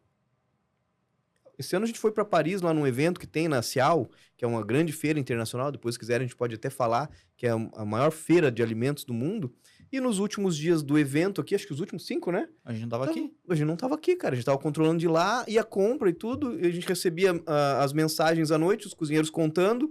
Vai sobrar tanto de alface, vai sobrar não sei o quê. Cara, no final de um evento que vendemos, assim, sei lá, milhares de hambúrgueres, sobrou, tipo, meia bombona de barbecue. Sobrou 2 cabecinhas de alface. Coisas assim. Coisa irrisória. Olha como tem que ser o nível de precisão, né? Porque a hamburgueria ela não vai funcionar depois. Então, o que sobrar A gente vai perde. fora, né? A gente distribui, dá para os colaboradores e tal. Então, se dá para fazer isso com um negócio que tem começo, meio e fim, com 17, 20 dias, 25 dias, que são mais ou menos a média de eventos que a gente faz, cara, num restaurante que tem todo dia a mesma coisa, é super simples. Agora, dá trabalho. Aqui a gente não tá mentindo para ninguém. Sim. É fácil, mas dá trabalho. A metodologia, ele acabou de falar aqui, ó. Vai ter um monte de gente que vai pegar esse insight e vai aplicar no seu negócio. Mas a grande maioria não vai. Por quê? Porque elas... Cara, eu tenho que pesar o arroz antes. Eu tenho que pesar o arroz durante. Claro, a reposição também. E depois, quando eu tirar, sim, não existe outro. Não existe milagre. É isso aí. Boa, só uma reflexão então para quem tá ouvindo a gente. Se você não tem uma balança na sua cozinha, você tem que contratar o Léo e o Augusto. Não, mas tem que ter a balança também. Vai precisar A gente vai comprar a dizer pra você balança. comprar a Da balança não vai fugir. Mas, cara, tem a balancinha de precisão, aquela de pilha, sabe? Que é do Sim. tamanho desse tablet aqui, ó. Custa R$40, mais ou menos. Super isso caro. é legal para os temperos, tá? Sim. O Pilha. pessoal acha que isso é mais uma Pra coisa ficha técnica tem importante. que ser essa pequenininha. A gente falou aqui de ficha técnica e tal, eu quero falar mais uma coisa, né? A ficha técnica, ela não serve só para o custo. O custo é o principal ali dela. Mas tem um segundo motivo, e não menos importante, vamos colocar assim, que é a padronização, cara. E as pessoas esquecem disso. Nós todos somos clientes. A gente retorna nos lugares porque a gente quer comer a mesma coisa. Entende? O cliente pede o delivery igual porque ele quer comer a mesma coisa. A minha filha faz 5 anos que pede pizza todo domingo. Pai, pede a pizza lá. Na mesma pizzaria, o mesmo sabor. Qualquer variação que tem na pizza, ela tá ligada. Ela fala, pai, veio menos bacon. Veio mais bacon. Veio mais não sei o quê. Ela sabe. Chega um momento que se essa padronização começa a vir muito diferente, a gente para de pedir nessa pizzaria e vai pedir na outra. Porque e olha o poder que tem uma criança de influenciar, e as pessoas não sabem disso. A esposa, o marido, todo mundo tem esse poder de falar, cara, não tá legal, vamos pedir no outro. Uhum. E a pessoa já tomou a decisão de pedir no outro lugar naquele momento. Se a minha filha diz pra mim, pai, essa pizza não tá legal. Na outra semana, pedi de novo, não tá legal. Não vou pedir a terceira vez. A gente vai pedir em outra. Sim. E aí a gente vai se readequar a um novo padrão. Entende? Sim. O consumidor faz isso todos os dias, ele se readequa a novos padrões. Então, a ficha técnica ela tem uma importância nesse sentido de padronização, e o segredo das grandes redes é esse. Claro, eles têm problema também e tal, mas o número de problemas que eles têm é infinitamente menor ao restaurante do dia a dia, né? Chega nas cozinhas... dias... Pode falar. Chega nas cozinhas, eles estão com as fotos dos produtos, né? Para justamente manter esse tipo de padrão. E a gente usa isso, inclusive, na nossa metodologia. A gente chama manual do empratamento. Né? O prato que você faz tem que ter uma referência fotográfica. Qual é o padrão desse prato? Visual. Como que ele tem que ser montado? Vai salsinha em cima? Não vai salsinha em cima? Né? Onde que tem o molheiro é dentro do prato? É fora? Tem que ir essa molheira? Que cor que é o prato? tudo isso é padrão. E só vai ser... Esse manual fotográfico também é ficha técnica. Também faz parte. E assim, não é a ficha técnica de cálculo, mas não deixa de ser a ficha técnica da montagem, né? Então, cada um chama do jeito que quiser. A gente Nós utiliza... chamamos de manual de empratamento. Falando em ferramenta, a gente utiliza uma mesma planilha que, se for uma receita, um pré-preparo que a gente fala, não precisa ter a foto, né? Vou tirar foto do molho. Não faz muito sentido. Então, isso a gente chama de pré-preparo. Aí a gente tem a ficha técnica, e embaixo tem o passo a passo de como produzir esse molho, e aí as colunas do custo, é uma planilha, né? Se eu quiser imprimir eu devo imprimir essa receita e deixar dentro da cozinha para a pessoa seguir, né? A margem de pressão, o custo sai fora. Então, ele só vai ver os ingredientes e o passo a passo. A receita em si. E se for um empratamento, ele também tira o custo fora, só que ao invés do passo a passo ali embaixo, eu tenho um passo a passo menor, porque aí é só uma montagem, né? Eu vou pegar coisas pré-prontas e vou montar, e aí tem a foto. Então, dá para unificar tudo isso na mesma ferramenta. Tá? Aí depende muito do tipo de negócio. Tu comentou sobre padrão, eu lembrei que eu gravei um conteúdo há um tempo atrás sobre uma hamburgueria aqui da cidade que eu era fã. Eu era fã da marca. E no vídeo eu gravei e falei o seguinte, cara, chega uma hora que até o fã cansa. Sim. E eu vinha pedindo com a tal da Coca Zero e vinha Coca normal. Aí é um erro de atendimento, de atenção, né? Não é nem pedi padrão, 3 né? vezes. Eu mandei feedback pro dono da hamburgueria. E o hambúrguer era bom, continuava bom. Aí o dono da hamburgueria chegou pra mim via WhatsApp e falou, desculpa, na próxima eu vou te dar um desconto. Eu falei, cara, eu não tô pelo desconto. Eu tô preocupado com a tua marca porque tu tá perdendo dinheiro, tu tá perdendo cliente. Sim. Eu não tô pelo desconto. E aí eu acho que eu pedi mais uma vez, aí erraram de novo, e aí botando a culpa no entregador. Não, é o entregador que tem que abrir a geladeira, olhar a comanda e pegar o refri certo. Você é o cliente, cara, você não tem nada a ver com isso, né? Não, eu nem quero saber como é que é o teu processo. Ponto. Assim, eu só peguei Deixei de ser fã da marca. É isso? Por um erro banal. Né? Exato. Eu só quero finalizar aqui, porque eu peguei aquele gancho por conta do sal. Quando ele falou do sal, que tem que pesar e tal, que tem que ter a balancinha, é por isso, porque às vezes o cozinheiro não sabe que ele precisa saber até a quantidade de sal que vai colocar. Eu vou pesar uma pitada? Como é que padroniza sem saber o sal? E aí tem dono de restaurante que bota QB. Ou eu vejo muita ficha técnica QB. O que é o QB? Quanto baste. Chega na hora do sal, ele coloca QB, quanto baste. Cara, o quanto baste pra mim é diferente do quanto baste pra você. Sim. Entendeu? Então eu preciso padronizar. Tem uma falácia que eu ouço muito mesmo, e aí isso vale, que é o seguinte... os cozinheiros são diferentes, tem mão diferente, a comida sai diferente. Isso é a maior bobagem que existe, né? Porque se você tem uma ficha técnica, se você tem produtos homologados e se as pessoas seguem aquela ficha técnica, vai dar certo, cara. Padrão. É padrão. Tem um passo a passo de fazer a receita. Essa história que, ele cozinha diferente de mim. Em casa, sim, tudo bem. Agora, no restaurante, que tem uma ficha técnica, que tem um medidor, e se eu usar a mesma marca, aí sim. Eu sempre faço, assim, analogias. Vou fazer um... O que pode dar de diferença? Eu vou fazer um molho barbecue. Molho barbecue, normalmente, vai lá um ketchup, vai mostarda, vai, né, um melado. Aí cada um tem a sua receita. Então, se eu comprar, e aqui não tô fazendo...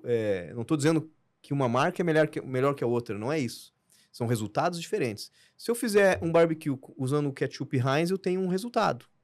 Não sei se pode falar marca. Acho que pode. Claro. Se eu fizer Falando um barbecue... mal nem bem. Se eu fizer um barbecue usando ketchup Hellmann's, eu tenho outro resultado. Se eu fizer utilizando Hemmer, tenho outro resultado. Eu não estou dizendo aqui que nenhuma é melhor que a outra. Sim. Eu só estou dizendo que eu tenho 3 resultados diferentes. Sim, e aí você vai lá e hoje compra Hellmann's, amanhã compra da Hemmer, depois compra da Heinz. Cara, você não tem padrão. O teu cliente vai comer a tua costelinha, o barbecue, ou sei lá o que for. Qual é o teu padrão? E as pessoas não percebem isso. Cara, como é que na indústria padroniza? Boa. O conservante e tal, não é isso que faz o produto ser padrão. O padrão é uma ficha técnica. Esse barbecue que a Heinz, ou que a Hemmer, ou que essas marcas fazem lá na indústria, eles seguem rigorosamente uma ficha técnica. A tinta tem pra ficha ficar técnica. Você não compra lá o ketchup que você usa na tua casa. Não é sempre o mesmo gosto, cara. Sim. Por quê? Porque eles usam uma ficha técnica. Imagina o fato os de carros. ter lá um conservante ou não é isso que faz ter o sabor igual. É a padronização das quantidades daquela receita. Imagina comprar uma Coca Zero, vem sabor de Pepsi. É isso, cara. É isso. A tinta do carro tem ficha técnica. Por isso que sai igual, senão um carro era de uma cor, tudo outra. Eu gosto sempre de falar só pra finalizar esse assunto do padrão, cara, que é o seguinte, o que acontece na prática? Aí vem pro lado da prática. Nós, cozinheiros, e eu me incluo nisso, nós temos, assim, a nossa profissão, ela é uma das profissões que tem bastante ego. Muitas profissões têm ego, mas a nossa é um ego, de certa forma, exacerbado. Por quê? Porque um chefe de cozinha, um cozinheiro, adora que alguém goste da receita dele. É ou não é? Quantas vezes eu me peguei ali na boqueta, né? Pra quem não sabe, a boqueta é aquela janelinha da cozinha. Sim. Então, me peguei lá na boqueta depois de entregar um prato ali, observando o comportamento do cliente que vai receber o prato. Daí a mulher experimenta, assim, daí ela faz assim, ó. Cutuca o marido vai lá e pega e come. Puta, cara, a gente ganhou o dia. Porque você sabe assim, cara, golaço, acertei. E aí isso enche o nosso ego. Então, o que eu quero dizer com isso? Que como nós, cozinheiros, temos ego e gostamos de agradar as pessoas, na prática, ocorre que você contrata um cozinheiro e diz assim pra ele, olha, aqui no meu restaurante nós temos um buffet. E a gente tem há 10 anos o nosso buffet e vai alho, só alho no feijão, vou dar esse exemplo. Só vai alho no nosso feijão.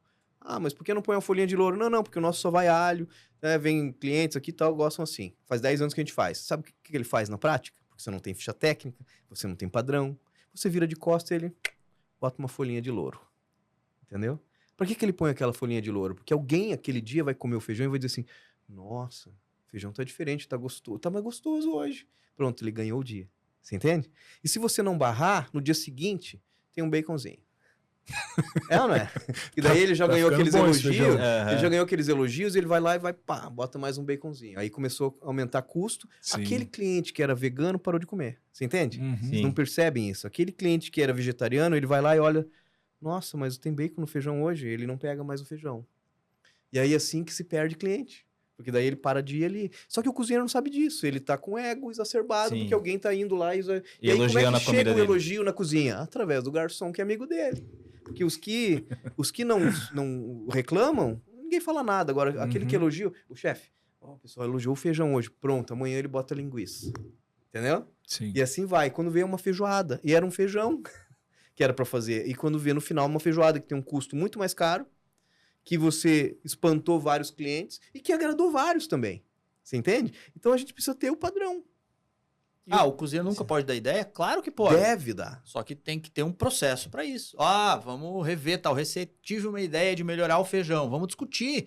Isso o proprietário tem que estar ciente, tem que aceitar e tem que saber as consequências, né? Sim. Que pode muita gente gostar e não tem problema nenhum se dentro do teu buffet você quiser atender os dois públicos. Cara, eu tenho um feijão aqui que só vai alho e o outro aqui, vários buffets muito mais assim, incrementado. Tá tudo certo, cara. O problema é essa falta de decisão. E aí fica aquela bola quicando, ninguém faz nada, deixa que o cozinheiro faz. Ele faz o que ele quiser. É isso. Você entende? Isso eu falo com conhecimento de causa porque eu sou cozinheiro, cara. Bacana. Você já botou um breaking? Já botei a folhinha de louro. Já? A folhinha de louro passou ali, né? Voltando aqui à rotina de um dono de restaurante. Então, ele tem ali o CMV para monitorar, que é um dos principais indicadores e custos dentro do restaurante. O que mais que ele tem ali? CMO, né? Que é o custo de mão de obra. CMC? Tem também. CMC, tem taxa de ocupação. Muita coisa, então, o dono de restaurante não tem um dia de paz mesmo? Tem... Não, primeiro tem que fazer um bom controle financeiro. A hora que você sai dividindo os pedaços dessa pizza, sobra ainda alguma coisa? Das operações que vocês têm ido, existe ali alguma média de margem de lucro líquido? Tem se mantido algum padrão? Como é que tá isso hoje em dia? Depende muito por nicho, mas tem. Deixa eu explicar primeiro a pergunta, né, do CMC ali. Existe CMC e CMV, não são a mesma coisa, mas falam do mesmo assunto, né? Então, CMC significa custo da mercadoria comprada. Se eu tenho um controle de CMC, significa que eu sei quanto eu comprei de mercadoria num determinado período, e aí eu divido esse valor pelo quanto eu faturei no mesmo período, vai dar o CMC, ok? CMV, tem o CMV teórico, que a gente vê lá na ficha técnica, e tem o CMV real. O CMV real, para eu calcular ele corretamente, primeiro que CMV significa custo da mercadoria vendida. Pronto. Então aqui não é mais quanto eu comprei. Eu preciso saber quanto eu vendi. Para eu saber quanto eu vendi, eu preciso saber quanto eu tinha no início do mês de mercadoria em dinheiro, depois quanto entrou no meu estoque, né? Quanto eu comprei, e depois no último dia do mês, se eu for fazer uma contagem de novo, tem que fazer contagem para fazer o CMV, né? Controle de estoque. Eu conto o estoque e vou saber quanto eu terminei o mês de estoque em dinheiro. Estoque inicial, mais compra menos estoque final vai dar o CMV. Aí eu vou saber quanto eu vendi de mercadoria, né? Dividido pelo faturamento vai dar o meu CMV. Beleza? Percentual de CMV vai ser em cima disso. Aí a gente Isso. tem mais o custo de mão de obra. Aí tem o CMO, custo de mão de obra, o custo de pessoal, né? Que daí entra toda a parte de folha, né? E prolabore, salário, se tem 10% a divisão dos 10%, FGTS, INSS, custos de laudos técnicos, exame admissional, tudo que envolver pessoal, né? Vales, bonificações, tudo a gente coloca como... Então, vamos falar, né, a gente sempre no treinamento faz um gráfico pizza, né? Então, pegar esse gancho. Em média, aí, um restaurante tem de CMV, vamos falar de negócios que tem... Estamos falando média, né? Média, sim. Que tem controle, né? Média de Porque mercado. se não tem controle, a gente nem saberia esses indicadores. Então, de 30% a 35% De CMV. de CMV. Aí depois de mão de obra, mais uns 25%, mais ou menos. 20 a 25, depende. Considerando o custo anual. Certo. Tá? Que é com décimo, com férias e tudo isso. Aí depois as outras Aí despesas... já deu 60%. Já deu Só 60%. aí morreu 60%. Em dois indicadores, CMV Exatamente. e mão de E obra. aí eu quero fazer um parênteses aqui depois sobre isso, sobre esse valor. Depois? Anota aí. Boa. Pode continuar falando. Aí depois... Então, CMV, custo pessoal, CMO. Certo. Depois a gente tem as outras despesas que a gente divide em dois grupos, né? Que é uma metodologia que a gente criou. Despesas gerenciáveis, despesas não gerenciáveis. Aqui a gente não fala muito em custo fixo e variável, porque isso é muito relativo. E a gente explica isso para os colaboradores, então eles não entendem. Então, Então, por exemplo, Dessa forma eles entendem melhor. energia é um custo fixo, mas o valor não é fixo. Então, para você botar isso na cabeça da pessoa, é custo fixo, eu sempre pago a mesma coisa, porque ela acha que fixo é de valor fixo, né? Então, a gente esquece isso e vai para o gerenciável e não gerenciável. O que é gerenciável? Eu vou pagar energia todo mês? Vou. Mas eu consigo pagar menos de energia se eu tiver um controle. Se eu tiver lâmpadas de LED, se eu fizer escala de fire up, né? Horário de ligar e horário de desligar equipamento, se eu não ligar o ar-condicionado quando não precisa, se eu não esquecer nada ligado à noite, né? O gás, a mesma coisa, a água, a mesma coisa. Se eu fizer um trabalho de racionamento, eu consigo gastar menos. Com a equipe. Um trabalho Exato. com a equipe. Então, isso tudo, gás, energia, água, marketing, eu decido quanto eu vou gastar em marketing. Então, é gerenciável. Manutenção, eu que decido, né, quanto eu vou pagar no conserto, na manutenção do equipamento. Mesmo que ele estrague, né, eu posso prevenir que ele estrague. Eu sempre dá o exemplo do carro, né, ou da moto. Se você não fizer revisão na tua moto, não trocar o pneu, né, não calibrar o pneu, não trocar o óleo, o que vai acontecer com a moto? Por que tem Fusquinha 1950 na rua lindo e tem Gol 2020 caindo aos pedaços? É a pessoa que não cuida, né? Então, manutenção, ela é gerenciável, sim. O problema é que chega numa hora que daí você tem que arrumar e aí chama o cara e é um custo que, né? Só lembra a hora que estraga. Exato. Uniforme. Então, tem várias despesas dessas a gente considera como gerenciáveis e aí soma aí mais talvez uns 10%. 70%. E aí tem as não gerenciáveis. O que são as não gerenciáveis? É aquela que eu não tenho como fazer nenhum tipo de economia. Aluguel, eu consigo economizar no aluguel? Esse mês eu vou pagar um pouco menos. Não dá, né? Ou se eu trabalho num shopping, então é percentual do faturamento. Então eu vou faturar menos esse mês para pagar menos aluguel. Ninguém vai querer fazer. Então aluguel, eu não gerencio. Imposto, eu gerencio? Depende. Não deveria. Corta, tem gente que gerencia. Não deveria, boa. Cada vez mais difícil de gerenciar o imposto. Os nossos né? clientes não gerenciam, já que fique bem claro aqui. Isso. Boa. Todo mundo paga o imposto certinho. Boa. Isso aí. Mas esses são as duas principais, né? Aluguel e imposto. Além disso, taxa de cartão. Eu consigo? Não todo mês, né? Você pode até negociar uma taxa, mas você vai ficar durante um bom tempo pagando aquela taxa até ter uma outra negociação.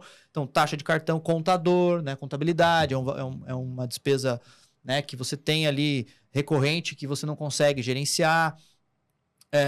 Manutenção, mensalidade de software, né? O software da operação, ERP, outros softwares, Mas enfim. é a menor parte dos itens. Sim. Né? Queria Exato. dizer que a menor parte dos itens não são gerenciados. Então, são menos itens, mas o percentual daí gira em torno de uns 20.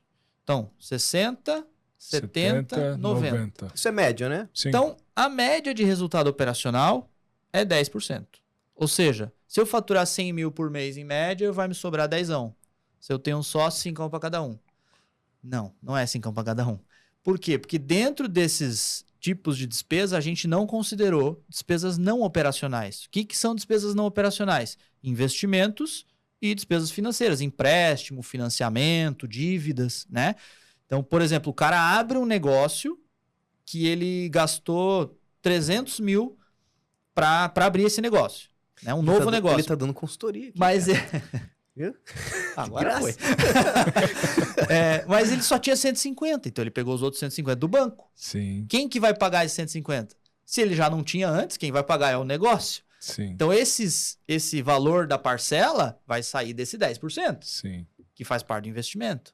Ah, ele, durante um bom tempo, não pagou o imposto, gerenciou o imposto, né? Não pagou, aí parcelou. Isso tudo é uma despesa não operacional. Por quê? Eu não posso considerar uma dívida de imposto junto com o imposto do mês. Uhum. Eu estou mascarando o meu resultado. Essa dívida é uma despesa não operacional. Ah, Isso aí. eu vou fazer uma reforma no restaurante, porque agora eu quero melhorar o ambiente e tal, quero climatizar.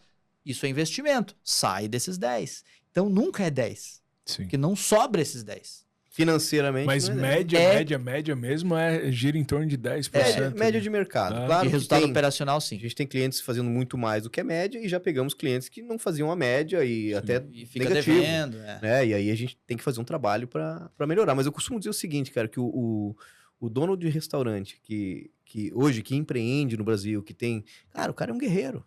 Sim. Né? E se ele não tiver nenhum controle, nem ficha técnica, daí ele não é um guerreiro, ele é um Highlander. Essa é a realidade, cara. Não sei como é que ele tá vivo ainda, mas ele tá. E esses caras conseguiram realmente lá atrás, teve muito restaurante que era familiar e tal, que ganharam um mercado muito rápido, as marcas cresceram, e que tem 10, 20, 30 anos e se mantiveram bem, né, no mercado por muito tempo.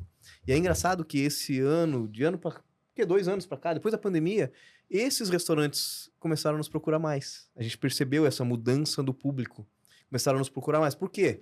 Porque a coisa já não começou a ficar tão legal como era antes. Começou muita concorrência. Cara, eu tenho negócio, eu tenho cliente, mas o resultado já não é mais o mesmo. Claro, cara, a concorrência bateu na porta. Os novos... E aí tem uma safra nova de empresários. Hoje, se você me perguntar, quem é que sabe sobre o CMV? Cara, a maioria são jovens empreendedores que estão montando seus negócios. Esses caras já vêm afiados. Porque já viram vídeo no YouTube, eles já viram no Instagram, eles já viram um monte de negócio. Esses caras nos perguntam, e vocês ajudam a gente com o CMV e ficha técnica e não sei o quê? Então, eles já vêm mais preparados. Então, o mercado tá assim hoje. E a gente precisa se preparar. Não interessa se você é novo no mercado, se você já é um tubarão. Tem que se preparar igual. Sim. Porque o mercado vai crescer quem tiver mais preparado. Não é quem... tá mais tempo mais, entende? E isso dessa média de resultado operacional, 10, é cruel, 10%. 10%. Né, 10%. Mas geralmente o cara não imagina que é só isso. Sim. Pode Há ir. 11 anos atrás, essa média era diferente? Ou era os mesmos 10%? Cara, era um pouco mais.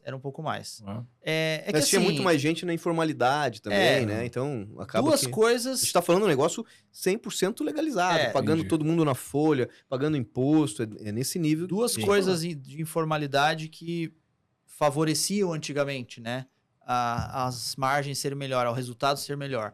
O imposto, muita gente sonegava, ou tem gente que sonega ainda hoje, mas era mais fácil, né? Sim, E outra, mão de obra, né? De não registrar, de pagar por fora. Então, entendi. hoje O custo dos existe uma insumos também, fiscalização né? maior Claro, nisso, os né? insumos, O custo sem dos dúvida. insumos também. Sim. A precificação errada, isso é fundamental. A forma de precificação errada. É. Antigamente o cara botava o preço que ele queria, esses restaurantes que eu acabei de falar ali, que tem mais tempo, botava o preço que queria. Então não tinha concorrência. Ele botava quanto ele queria e as pessoas pagavam. Hoje em dia já compara, né? Mas Uma isso pizzaria já compara outra. da média de 10%, por que eu gosto de falar nisso? Quando o empresário ele vai investir nesse segmento, ele não tem ideia de que é isso. Ele acha que é muito mais. Porque o que é comum? O cara vai... Hoje tem os atacadistas, inclusive, né? Uhum. Que aí você consegue, para tua casa, pagar mais ou menos o que o restaurante paga no insumo, né? Dependendo do insumo, né? O Sim. atacadista, ele tem um preço bem competitivo. Aí o cara vai lá e pega uma long neck, ele pagou R$7, aí ele vai no bar, 14, cara, o dobro, o cara tá 100%, lucrando 100% em cima de mim. Deveria estar cobrando 21, na verdade, né? Para ter o CMV de 30, 33. Então, Não vai conseguir o pessoal vender. acha que, né, é assim. Sim. E a margem é Agora, absurda. tem um trickzinho aí, tem uma dica que é legal. Por isso que eu falei lá dos 60%, lembra? Sim. Agora, nesses anos todos que a gente faz consultoria, quem é que ganha mais dinheiro, cara? É quem consegue, aí é que tá. Isso é muito importante das pessoas entenderem, né? Quem consegue adequar CMV mais mão de obra num percentual ajustado na faixa ali entre 50% e 60%. Quanto menor, melhor. Já pegaram clientes que fazem entre mão de obra e CMV 50%? Sim. Esses caras, com certeza, vão ganhar mais dinheiro que os outros. Muito felizes. Estão muito felizes. Vocês entendem? Então é isso. Por isso que quando a gente fala lá do CMV ideal, cara, se eu tenho um food truck, vamos lá, eu já tive um food truck. Então, se eu tenho um food truck e, sei lá, o meu hambúrguer eu vou vender por R$20, mas ele me custa 10, eu tenho um CMV de 50%, certo? Aliás, foi por isso que surgiram os food trucks, para que pessoas que, sei lá, perderam emprego, queriam empreender, ou casais, pequeno negócio. Essa é a história. Uma baixa porta de entrada, né? Só que gourmetizou a coisa no Brasil de tal forma que hoje você não vê mais food truck. É muito difícil. Por quê? Porque o cliente comum, ele atrelou o food truck a um produto caro. Porque o artesanal ficou caro. Então, o que era a ideia? Cara, eu vou vender um hambúrguer barato no meu food truck porque eu não tenho mão de obra. É a minha mão de obra. Então, quer dizer que se eu tiver um CMV de 50% no meu food truck e trabalhar eu e a minha esposa, cara, eu tive 50% entre as duas. Vocês entendem? Sim. Talvez 55 vai pra gente tirar um troquinho dali. E aí, lá no final, vai sobrar mais, que é o que importa. É a lucratividade que importa. Uhum. Agora, quando eu consigo adequar isso, pô, eu consigo 52%, 53%, a gente tem clientes que fazem assim, 55% nas duas despesas, aí eu tenho 15% de mão de obra e 35%, 30% de CMV, beleza, maravilhoso. Então, essa é a dica. Se você no teu negócio tem bons controles e conseguir adequar isso, o teu público pagar, e você tem uma mão de obra que você consegue vender e ter essa margem, maravilhoso. Quanto que é o ideal? Olha, de 50% a 55% é maravilhoso. 55% a 60% é ótimo. Acima de 60% sendo alerta. Pode ser que você não ganhe dinheiro. Essa é a lógica que as pessoas deveriam pensar. E não pensar em CMV ideal apenas. Né? O CMV ele tem que estar amarrado com alguma coisa. E a amarração é mão de obra. E a gente tá falando aqui, né, de números médios de mercado. Sim. Mas a gente precisa falar também da venda, né? Então, não adianta a gente pensar só em controlar a despesa e vender a mesma coisa. A gente chama isso de efeito elástico, né? Imagina que a gente está tensionando um elástico e a analogia de que puxar o elástico para cima significa pensar em vender mais, cada vez mais, e puxar para baixo significa gastar menos, cada vez menos, todo santo dia, né? Então, se a gente relaxa nesses assuntos, né, de vender mais, a tendência é o elástico voltar ao seu estado natural, gastar mais e vender menos. Então, o faturamento, cara, focar em vendas é muito importante. Por quê? Se eu tenho o break-even que eu falei, né, o ponto de equilíbrio do negócio, se eu passo do ponto de equilíbrio, a história começa a ficar legal. Muda, aí eu né? posso ter o mesmo CMV que eu sempre tive, só que eu passo tanto do ponto de equilíbrio que o meu resultado passa a ser 15%, 20%, 30%. Por quê? Aquelas despesas gerenciáveis e não gerenciáveis, elas vão praticamente ficar meio que congeladas. Mesmo que eu fature o dobro do que eu estou faturando. Né?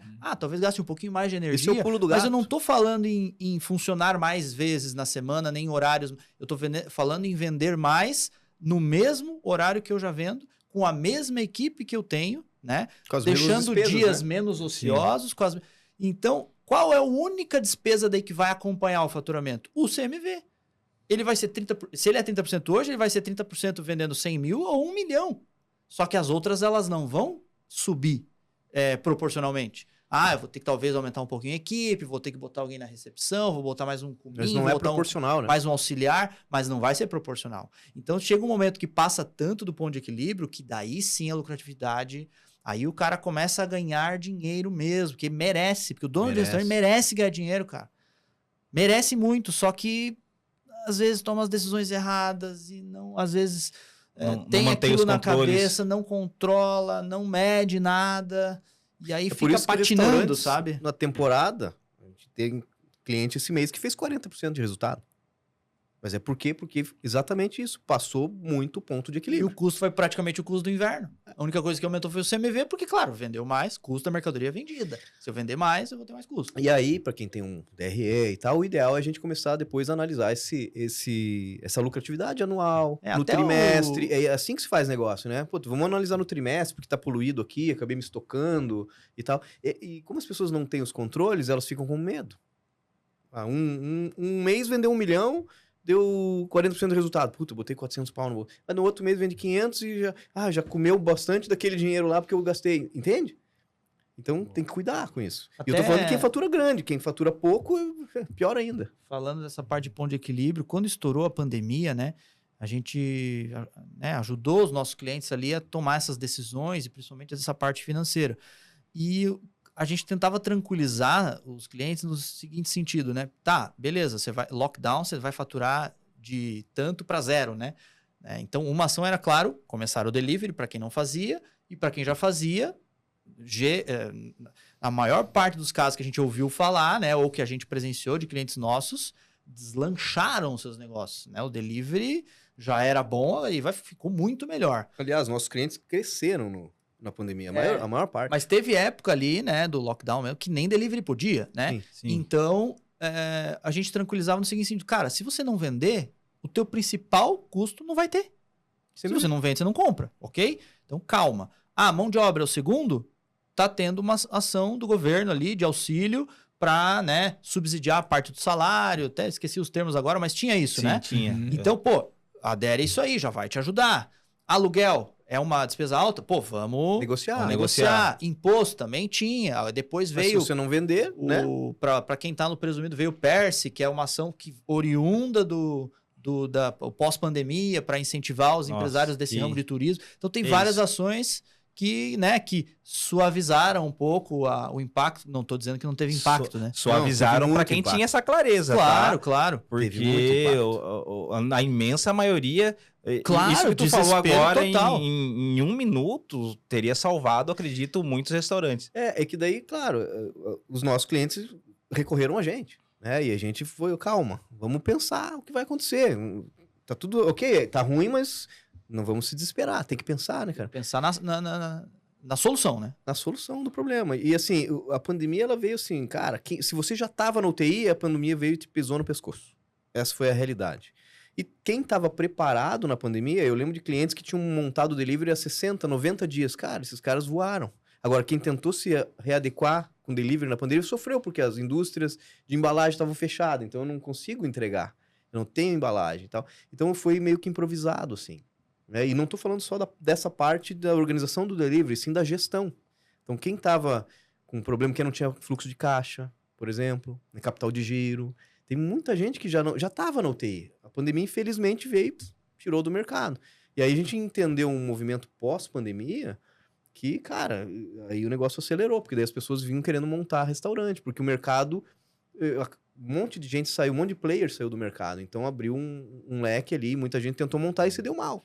E acho que é verdade. A preocupação de ter processo, de focar em gestão, também melhorou, assim, né? Essa preocupação tá mais latente pós-pandemia. Porque os empresários se ligaram, opa, não dá mais para fazer do jeito amador. Se eu não me organizar melhor, se acontecer de novo um negócio desse, Deus queira que nunca mais aconteça, né? Eu posso dizer que tá mais preparado. Tem que estar mais preparado. Posso dizer que quem sobreviveu bem à pandemia, com certeza tinha algum nível de gestão no seu negócio. Já se preocupava com gestão e tal. Essas pessoas conseguiram passar, não digo ileso, porque ninguém passou, né? Nenhum de nós passou ileso numa situação dessa, mas conseguiram, digamos assim, sobreviver de uma forma melhor. Bacana, entendi. Hoje, a pandemia, na verdade, consolidou o delivery, né? Como um hábito das pessoas. Vocês, né? Exato. As de vocês né? E hoje, como é que vocês enxergam o delivery dentro dos restaurantes? O quanto representa o delivery no faturamento dos restaurantes? Como é que tá isso? Exato. Como é que o empresário hoje enxerga o delivery? Porque antigamente o delivery era um patinho feio. Ele mais atrapalhava do que ajudava. Era basicamente as pizzarias que faziam delivery. Sim. Mas agora se tornou um canal de venda fortíssimo para o dono de restaurante. Como é que está sendo isso hoje nas operações que vocês visitam? Eu acho assim, ó. boa parte ainda encara o delivery como um puxadinho, sabe? É um incremento de venda. Sim. E a gente sempre fala, cara, o delivery é um outro negócio. Por mais que você esteja vendendo o mesmo produto que você vende no salão, é um outro negócio. Você tem que pensar no processo específico para o delivery. Não estou dizendo que tem que ter outra operação, outra cozinha e tal, mas em muitos casos tem que ter, dependendo do volume, né? Mas é pensar na operação de delivery independente, como se ela fosse independente da operação do salão. Consigo fazer isso no mesmo espaço, com a mesma equipe? Perfeito.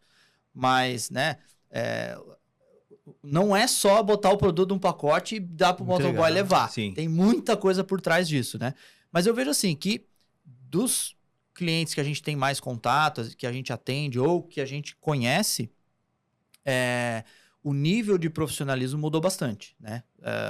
Estão mais preocupados em entender mais das plataformas de venda, né? De organizar a operação para que as entregas aconteçam com o menor tempo possível, né? As embalagens, né? Cara, tem cases de embalagem, inclusive, sensacionais, assim, né? Sim. De entregar experiência para o cliente, né? Consumir o produto de um jeito mais especial, digamos assim, né? Não é somente aquele, né, o hambúrguer com a caixinha de isopor, sabe? Amarrado numa sacolinha. Amarrado na sacola. Mas Ainda acho tem, que assim, ó, ainda tem isso. Mas de enfim. quem faz entrega, eu acho que ainda mais da metade não tá surfando a onda como deveria. Tem muita oportunidade. Tanto que vários clientes nossos que a gente começa a ter, a gente fala, cara, e o delivery? O delivery vende, sei lá, 10% de faturamento, 15% de faturamento. Aí a gente começa a tentar cutucar isso, né? Cara, você podia estar vendendo 3 vezes mais que isso, 5 vezes mais que isso. A gente tem vários clientes que vendem meio a meio. Meio a meio. Sushi, de hambúrguer, de pizzaria. É muito legal ver essa evolução, né? Às vezes o cara tinha 10%, daqui a pouco ele cutuca, tá em 30%. Cara, olha que legal, cara. Tá em 40%. Falar exatamente isso, porque o poder de consumo tá cada vez menor. O preço do insumo e de fornecedores está cada vez maior. Vai chegar uma hora que essa bolha vai explodir. O 10% ali, tu falou, aí a pessoa tem 150 mil de empréstimo, tá pagando, tem que dividir com o sócio. Cara, deu 2,5 para cada um. Não, o delivery salva Como o negócio. Aí eu imagino, né, agora a gente vê essa onda de dark kitchen, né, a cozinha fechada, às vezes dentro da casa da pessoa. Então, isso aí eu acho que o delivery e a dark kitchen, né, não ter o custo da loja, do salão, aluguel, guardanapo na mesa, maionesezinha de sachê, Sim, o custo da garçom, operação, etc. Isso aí pode ser a salvação, né? Ou pode ser que seja, em muitos casos, cara, a salvação. Eu te diria assim que hoje respondendo ali a tua pergunta, o delivery, na minha opinião, é fundamental. Não é mais assim, aí não é mais opcional. É necessário. Eu não posso hoje pensar em ter um negócio de alimentação e não ter delivery. Não faz sentido, entende? A não ser que seja sei lá, que você tem um bistrô e que não queira trabalhar com isso. Ok, daí é aquela história, você está curtindo o teu negócio ali, né? E pode ser que seja muito bom para você e tá tudo bem. Mas se você hoje quer trabalhar de uma forma de profissional, você quer crescer, quer ter rede, sei lá. Se você quer expandir o teu negócio, não tem outra forma do teu produto chegar... O melhor ponto de contato que tem é a casa do cliente. Chegar na casa do cliente, cara. Conhece alguém que não outro, né? pede delivery hoje? Em casa? Nunca come delivery? Não, conheço. Então, talvez há 10 anos atrás, muitas pessoas não pediam, né? Sim. Ou só pediu pizza, né? Sim. Hoje em dia cara... E ao contrário, tudo que hoje é tipo existe... de comida, tudo que é tipo de produto, E se aquela geração não pedia, hoje o filho, o neto estão pedindo, claro. Né? E hoje existe negócio só de delivery e que vai muito bem, obrigado. Se o cara montar certo, da forma correta, vai muito bem. Ele não tem loja física e tem delivery. Eu conheço vários cases que ganham muito dinheiro e não tem salão. E aí não tem os custos que o salão envolve. Entende? Mas eu tenho custo de delivery. Ok, mas você não tem o custo do salão, não tem funcionário ali atendendo mesa e tal. Então tem que fazer conta e tem que entender qual é o teu perfil. Qual é o perfil que você, empreendedor, quer ter, né? E de novo a gente volta lá no início da conversa. A tua posição na cidade também, Sim. Né? É isso. As operações hoje que tem atendimento balcão e delivery, quando o delivery é bem trabalhado, ele ajuda também a otimizar os custos da operação, porque você utiliza a mesma mão de obra, principalmente você utiliza fundamental. o aluguel não aumentou o faturamento. Sim. Vamos pegar esses dados que a gente falou, né? 10% de resultado. eu já tenho uma operação que já dá 10% de resultado e fatura 100 mil. Se eu agregar o delivery nela, o aluguel é o mesmo, o imposto vai aumentar, mas vai aumentar proporcionalmente ao faturamento, o CMV vai ser proporcional, mão de obra. Eu vou ter o motoboy, mas eu não tenho atendimento de salão. Muita coisa é otimizada. Energia, praticamente a mesma. Água, praticamente a mesma. Então, cara, é uma excelente oportunidade, principalmente aquele negócio assim, eu já tô aqui no salão e acho que já deu o que tinha que dar, não consigo mais aumentar meu faturamento. O que é mais fácil? Aumentar o faturamento abrindo o delivery ou fazendo uma reforma no salão e mais barato, inclusive, né? Fazer uma reforma no salão, aumentar o número de lugares, olha o tanto de dinheiro que eu vou gastar. Quanto que eu preciso investir para abrir o delivery? Acho que mais em capacitação do que investimento físico, né? Marketing, talvez? Seja um... E antigamente tinha uma dificuldade aí que era encontrar o profissional, né? Onde eu vou encontrar um entregador para fazer minhas entregas? Então hoje tá tudo muito mais fácil. Não vou nem falar nada. Tá tudo mais... Olha aí, ó. Tá na mão. Sem querer fazer propaganda e já fazendo, né? Tem empresas... É sério, cara. Sim. Tem startups como a de vocês que revolucionam o mercado, né? Porque faz com que aquele negócio pequeno que não poderia ter um motoboy, muitas vezes, possa usar o serviço. Sim. E conseguir também atingir o público dele, né? E o produto dele chegar na casa das pessoas. É o que eu sempre falo. Não existe forma melhor de contato. Hoje tá muito em moda, as agências falam muito de ponto de contato do cliente e tal. Qual é o melhor ponto de contato do cliente que dentro da casa dele, cara? Você tá com a tua marca dentro da casa dele, com a tua embalagem dentro da casa dele. É o melhor negócio. Muitas vezes essa embalagem potencializa o seu próprio salão, que a pessoa experimenta no delivery. Eu sempre falo que a embalagem é um instrumento de comunicação com o cliente, cara. A embalagem. Sim. Sabe o que me veio na cabeça agora? Os outdoor que tem na cidade, espalhados na cidade. E eu fiquei imaginando aquela embalagem em cima da mesa da minha casa. É isso, cara. Eu visualizei a embalagem agora. Eu lembrei dos outdoor. Uma vez a gente foi visitar em São Paulo um cara, não vou falar o nome da empresa, mas, cara, ele era, não sei se ainda é, mas já o maior delivery de comida japonesa da América Latina, assim. É enorme o negócio, assim, absurdo, assim. Na época tinha 100 e poucos motoboys, isso estamos falando de quantos anos atrás? Antes da pandemia. Bom, já não é o Shining Box, né? Não é essa marca. Foi antes da pandemia. Antes da pandemia, São Paulo, já tinham mais de 100 motoboys. Mais de 100 motoboys trabalhando lá. Ele foi nos mostrar a cozinha, a operação, essas coisas todas, falar da operação. Trava 2 milhões por mês. Uma coisa absurda, assim, para a época, né, cara? E aí, eu lembro muito bem de chegar lá e das embalagens. Aqui, o que me chamou atenção na época foram as embalagens. Ele falou assim, eu não vendo sushi, eu vendo joia. A minha embalagem é o porta-joia. Olha só. É isso, cara. E esse cara não tinha nenhuma loja física. Ele falou isso. Eu não vendo sushi, eu vendo joia, a minha embalagem é um porta-joia. Eu lembro que ele fez uma série para a Copa do Mundo. Era na Copa do Mundo de, acho que 14, por aí que a gente foi lá. Era uma Copa do Mundo. Ele fez uma série de embalagens estampada os países, a Copa do Mundo e não sei o quê, de lata, cara. Lata. Hoje já tem muito sushi que evoluiu com a embalagem e tal, mas isso me chamou a atenção. E, anos atrás, o shoyu dele era numa bisnaguinha própria já dele. É uma coisa assim... Experiência. Pra época era outro padrão. Sabe Mas você vê a visão do cara. O cara era europeu, ele veio pro Brasil, montou o negócio e voou. Sabe o potinho do shoyu que vai nos deliveries, que todo mundo usa o mesmo? Sim. Você já bateu naquilo? Derrubou o shoyu? super fácil isso É acontece. muito comum, porque ele tinha a base, era o contrário. Então, se você batesse, não caía. Claro. Cara, uma solução Nesse ridícula. Mesmo Sim. plástico, igual. Só que ao invés de ele ser assim, né? Sim. Ele era o contrário. O pezinho dele era pra fora. Pronto. E Resolvido era, o problema. invertido, né? Nunca ninguém derramou. É. O wasabi, sabe tubinho de pasta de dente? Sim. Vinha numa pastinha Era assim. Não era aquela bola. Que legal. Aquela coisa, né? Todo mundo... Cara, então, assim, tem muitas Reinventou operações o legais, troço, cara. sabe? Eu acho que o brasileiro, o empreendedor, no caso esse é um estrangeiro, mas que ele se uniu com brasileiros, é muito criativo. Uhum. Né? Então, hoje esse mercado do delivery cresce cada vez mais, fora, nas feiras e tudo, a gente vê coisas assim absurdas. Ele teve na NRA, onde você tem lá como é que é? Conta pra eles, ó, o locker lá. O que é a NRA? É uma feira de NRA carne. é National Restaurant Association. É uma associação que tem uma feira nos Estados Unidos, que é a maior feira para restaurantes do mundo, né? Maior feira de restaurantes do mundo. Isso. Nos Tirando a Estados China, Unidos. né? Fora a China, aí você faz Sim. esse corte, assim, tirando a China, Mas a da China tem outras coisas junto. Né? Sim, mas... Mas quem já foi na FISPAL em São Paulo, pensa assim, Sim. numa FISPAL vezes 5, vezes 8, sei lá. Sim. Bem maior, né? Mas o foco é parecido, né? Equipamento, software, Tudo que é de produto, novidade Novidade vai tá por mundial, ali. Exato. Uhum. Tendências, né? Então a gente vai principalmente para isso. E isso também antes da pandemia eu já tinha, né? Inclusive eu fui na NRE 2019, aí 2020 não teve, por causa da pandemia, lá em maio. E aí daí eu fui de novo em 2022, Acho que foi. que daí foi a primeira edição pós-pandemia. Pós-pandemia, é isso aí. né?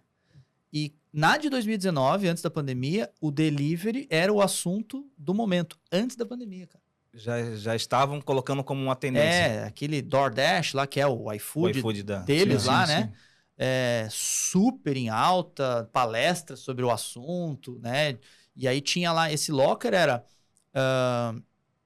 de você ter na fachada do teu negócio. Teu prédio, do teu negócio, né? Esse era do negócio, do restaurante, né? Esse locker transpassado, né? Então você acessa por dentro do restaurante e o motoboy acessa por fora. Então ele era acionado pelo aplicativo, o locker tal do restaurante tal. Ele ia lá, pegava o pedido dentro do locker e levava. Ah, sim. Não tinha contato nenhum, né? Isso agilizava muito o processo. Hoje tem algo parecido nos condomínios. Uhum. Sim, que depois é estourou vem- isso daí, vem né? os Correios, deixa ali a correspondência. Mercado Livre, deixa a Sim. correspondência. Isso é notificado, né? Você tem o aplicativo Sim. do Ah. locker, ele te notifica. Tua Dá pra ter encomenda o locker chegou. no restaurante e também lá no destino condomínio. onde o cliente É, mora, no legal. prédio e tal, né? Então, Você tem muita coisa pra evoluir, né? Isso tá só engatinhando Sabe o aqui. que tem que, Só sabe o que engatinhando. tem que existir? Um locker que vai direto pro meu apartamento. Sabe o que aconteceu ontem, cara? Minha esposa foi no aniversário e eu botei meu filho pra dormir. Meu filho tem quase 2 anos. eu tiro Como o é gancho que do eu interfone. Como é que eu vou Eu espero descer lá pra embaixo já. pegar o lanche se meu filho tá dormindo? Sim, eu passo Vai por que isso ele também. acorda Sabe que isso é um e cai da desafio, né, cama. cara? A gente entende sempre os dois lados, né? Mas é um desafio, né? Por causa dos condomínios, da segurança e tudo mais. Isso é uma coisa mais complexa. Não, com E certeza. os lockers vão resolver, porque daí o teu filho tá dormindo, a hora que ele tiver já mais tranquilo, a tua esposa chegar, você vai descer, putz, às vezes demora meia hora, 40 minutos, mas Sim. o teu negócio vai estar lá. Tá ali, Sim. Foi notificado. já Imagina- liberou o entregador. Já liberou o Entregador entregador. Hoje é o maravilhoso. problema é o entregador hoje. Às vezes Sim, eu vou sim. na frente do meu prédio, lá tem 4 parados esperando a galera descer. É. E às vezes tem gente que abusa, né? Sim. Demora 10 Mas minutos. isso de subir o pedido até o apartamento é um desafio. O drone Seria faz uma isso, coisa pô. legal. Então, deixa eu fazer uma pergunta pra vocês. 10% sobre 100 mil. Então, lá para os 2 sócios, 5 mil para cada, sem considerar Se não o tiver que empréstimo. investir, não tiver dívida. Pronto, beleza. Aí, o pessoal que está assistindo vai contratar vocês e vocês vão levar desse faturamento de 10% para 30%. Ó, é um Aí- desafio. Né? Aí vocês pegam metade para vocês? Não, cara, a gente não ganha comissão de nada, você acredita? Eu tô fazendo o cálculo do dinheiro dos outros. Não é bem assim, né? Mas sabe que o mérito é dele, é do cliente. Sim. Não é a gente que vai fazer ele passar Exato. de 10 para 30. Exato. É ele mesmo, sabe? E a gente já pensou em fazer, assim, propostas com risco, né? Envolvendo risco. Assumindo o risco Mas isso depende muito mais dele. do próprio... Claro. Né? A gente faz até a analogia da consultoria com a medicina. E hoje, quando a gente apresenta a consultoria para alguém, a gente sempre faz essa analogia, né? Por que com a medicina? Primeiro que, se eu tenho um problema de saúde, tô com uma dor, tal, tô me sentindo mal, eu vou no médico, ele vai me examinar, vai fazer um diagnóstico, que na consultoria é o mesmo nome, diagnóstico. Faz um diagnóstico. Vai te fazer um monte de perguntas, vai te examinar fisicamente, vai te pedir exames laboratoriais e tal. E aí depois ele vai enxergar aquilo e vai falar, cara, ó, você tem isso aqui e você precisa fazer isso, isso e isso para melhorar. E isso, quem faz? Não é o médico. Uhum. A menos que seja uma cirurgia, né? Que daí o médico vai lá e conserta você. Então a gente não faz cirurgia. A gente dá o tratamento. Boa. Agora, o médico acompanha? Claro. Vem no retorno. Ó, você tem que vir aqui todo mês para eu te acompanhar, para eu saber como foi. Faz o exame tanto tempo. Então, a consultoria é muito parecida com a medicina nesse sentido, né? Sim. A gente vai dizer para você tomar o remédio. Tal horário. Mas você vai ter que tomar o remédio. Primeiro A você gente tem que não vai te comprar o botar o remédio, remédio na tua boca. depois tomar. É. É Então, depende muito... Porque, assim, a nossa rotina é a mesma sempre, né? A gente vai lá, vai ensinar o processo, vai cobrar. Alguns clientes são mais difíceis, outros são mais fáceis, né? No sentido de serem mais engajados, né? Ou, às vezes, de ter mais facilidade para fazer as coisas. Outros têm mais dificuldade. Delargam, né? Em vez de delegar, delarga. Abdicam, né? Abdicam, bota na mão do colaborador, ele não vai fazer. Mas geralmente a gente percebe esses comportamentos já nessa conversa inicial, que aí nem tem ainda proposta, né? É um bate-papo para a gente entender a realidade do negócio. Já no diagnóstico já consegue entender. Antes até. Então, é fácil de identificar e é assim que a gente mensura o tempo de trabalho. A gente já chegou a dizer para donos do negócio que o problema era ele, cara. E tá tudo bem. Esse é o nosso trabalho. Fala, cara, talvez você tenha que se ausentar. Vamos passar isso. E não o problema é ele como pessoa, e sim como perfil. A gente tem que entender isso. Não é o teu perfil fazer isso aqui. Vamos treinar alguém. E tá tudo bem. O importante é acontecer. É isso. Então, se a pessoa tem o ego e quer, né? Não vai conseguir. Então, claro, a gente corre o risco de não dar certo? Corre. Só que vou te falar, cara, desses 250 negócios que a gente já atendeu, assim, hoje a gente trabalha por indicação. Quem nos indica? Os nossos próprios clientes. Então, aquilo que você falou de participação no resultado e tudo mais, como é que a gente quer a participação no resultado dele? Que ele tenha um bom rendimento, um bom trabalho e que ele nos indique. Que ele tenha uma boa performance. Cara, tá tudo certo. Ele tá indo bem, porque quanto mais empresas que nós atendermos forem bem, mais eles vão nos indicar. E a melhor forma de crescimento é o boca a boca, a gente sabe disso. Galera que tá ouvindo o podcast e quer contratar vocês, existe um perfil que vocês estão de olho e perfil que vocês não atendem? Não. O cara tá muito bem nos números, vocês atendem também? O cara que tá com a corda no pescoço, vocês... Ele só precisa ter um negócio de alimentação ou querer abrir um negócio de alimentação. Se ele quer ter uma loja de roupa, não chama a gente, que não é o nosso foco, não é a nossa especialidade. Agora, é do ramo de alimentação ou pretende entrar nesse ramo, a gente atende, não, independente do porte. Faço docinho em casa. Vários clientes nossos nesse perfil. Faço bolo em casa. Ou restaurante. Já tenho 10 unidades, 5 unidades, já tô consolidado. Agora eu quero... Expandir. Expandir. Ou eu quero melhorar um processo que eu já faço bem. Sim. Tranquilo. A gente não tem distinção. E como que eu encontro vocês? Como que o estabelecimento encontra vocês? Instagram, né? O principal. Instagram, Google, no nosso site misenplasticonsultoria.com.br. Instagram é Misenplastic Consultoria. Vamos colocar vamos botar na edição na tela. A gente pode colocar um dos WhatsApp ali também, né? Caso o pessoal queira chamar já no WhatsApp. Mas lá no Insta tem o nosso... E é com a gente que fala, contato, tá? É com a gente. Vocês que respondem. Não tem IA, nada disso. A gente gosta desse contato, a gente gosta de entender aonde a pessoa tá, o que ela quer. Então a gente, é o que vocês falaram, a gente, eu tenho uma ideia, quero montar um negócio. A gente consegue atender. Eu imagino o seguinte, a complexidade tá, pro dono de restaurante que tá ouvindo agora, a complexidade tá mais em fazer com que as pessoas adotem os processos e executem, né? Sim. E não boicotem os consultores, né? Essa é a maior complexidade. Então, eu imagino que vocês vão conseguir chegar no dono do estabelecimento e auxiliar com ferramentas ou práticas ou estratégias para que isso Hoje a gente tem até aplicativo próprio nosso, pegando esse gancho, que faz checklist, cara. Que faz o teu gerente, por exemplo, checar uma ação de forma automatizada e chegar na mão do proprietário, ele não estando no restaurante. Então, é um outro produto que a gente nem falou, mas enfim, é nesse nível. Né? Então, e eu vou mais além do que isso que você falou. A gente não só vai falar com o proprietário e tal, mas a gente tem um contato muito grande também com os colaboradores. A gente entra na cozinha, a gente vai no bar, a gente conversa, a gente faz treinamento com eles, para que eles entendam aquilo que eu falei lá no começo. Não adianta tentar impor as coisas. Eles precisam saber o porquê que a gente está fazendo aquilo. Por que tem que pesar o buffet? Sim. Senão, cara, você tem uma senhora que está há 20 anos trabalhando no buffet, você fala para ela, a partir de hoje, a senhora tem que começar a pesar o arroz. Cara, ela não vai pesar. No primeiro dia ela vai pesar, no segundo dia ninguém cobrou ela, parou, e aí parou. Entende? Então ela precisa saber que aquilo é importante pro CMV. E outra, tem clientes nossos que remuneram os seus clientes, os seus colaboradores com meta. Então tem um cliente nosso, por exemplo, que paga as pessoas que cuidam do buffet, ele paga por CMV, performance do CMV. Então, se ela não faltar, ela ganha um bônus. Se ela Se o CMV for X, ela também ganha um bônus. Então, cara, ela chega lá, ela me vê, ela pergunta assim, quanto é que foi o CMV esse mês? Mas é que as Não pessoas... sabia nem o que era CMV, agora já já tá tá querendo preocupada. saber. Exato. Entende? Esse mês não bateu a meta, ela vai ficar frustrada. Tem meses que bate a meta, ela vai ganhar o bônus dela. Mas e tá ela tudo só bem. trabalha porque ela tá ganhando mais. Alguém aqui trabalha sem ganhar?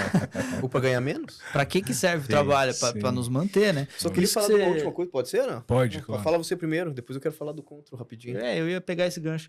Mas você falou ali, né, da dificuldade do empresário de fazer com que a equipe execute. E também tem a dificuldade de definir o que tem que ser feito, que é o processo. Sim. Então, nesse sentido, a gente já tem um grupo de processo, né, as ferramentas já pré-prontas. Por quê? Porque a gente só faz consultoria para esse ramo. Então, eu já sei, né? Processo de estrada RH, de como é tijolinhos que tem que amarelos. conduzir entrevista, né? Como é que tem que ser a integração. Da parte de ficha técnica, já tem a planilha de ficha técnica toda prontinha. Sim. É diferente de contratar uma consultoria genérica, né, que atende todos os setores, que às vezes vai aprender mais com você do que você aprender com a consultoria. E nada contra outros consultoristas, tudo bem, né? Inclusive, a gente vai colocar um QR Code aqui na tela. Isso. O QR Code, a gente falou muito do CMV, né, o principal indicador aqui do restaurante. Então, esse QR Code é um autodiagnóstico, a gente chama de checklist do CMV. Então, se você quiser escanear esse QR Code da tela, aproveita para fazer o seu autodiagnóstico, esse checklist do CMV.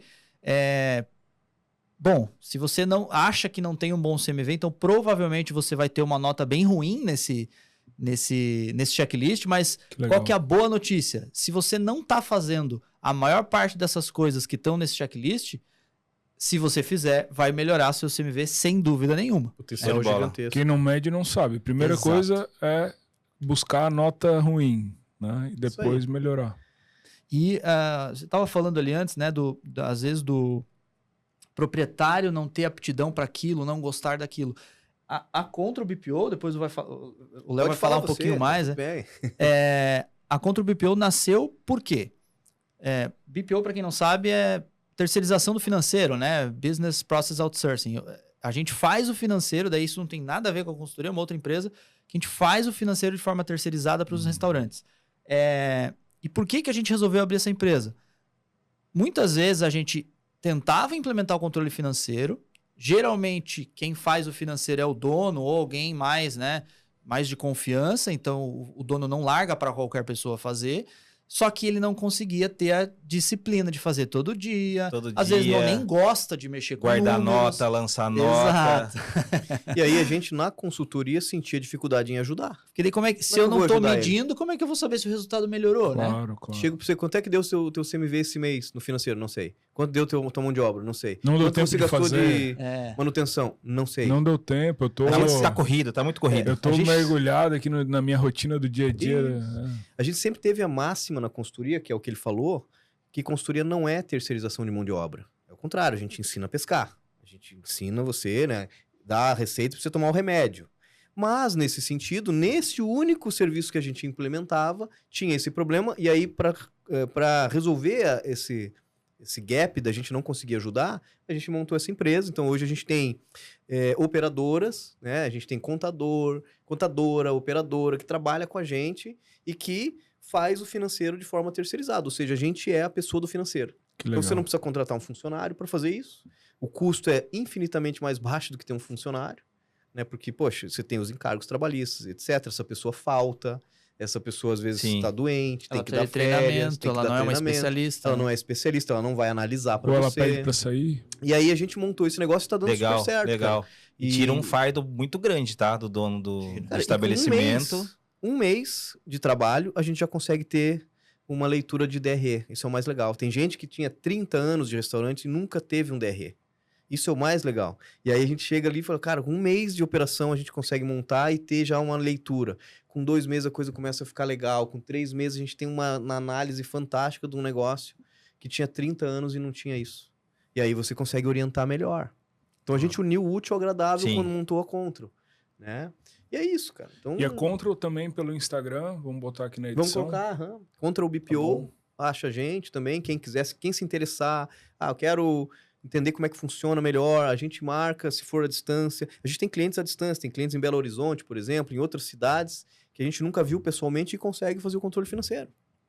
Né? Maravilha. Maravilha, então vamos encerrar aqui. Queria agradecer muito a oportunidade de trocar com vocês, esse tempo aqui gravando. Acho que para quem está ouvindo a gente vai ser grandes insights, grandes aprendizados. Acho que missão cumprida, né, Diego? Não, show de bola. Ainda mais com a galera aí da...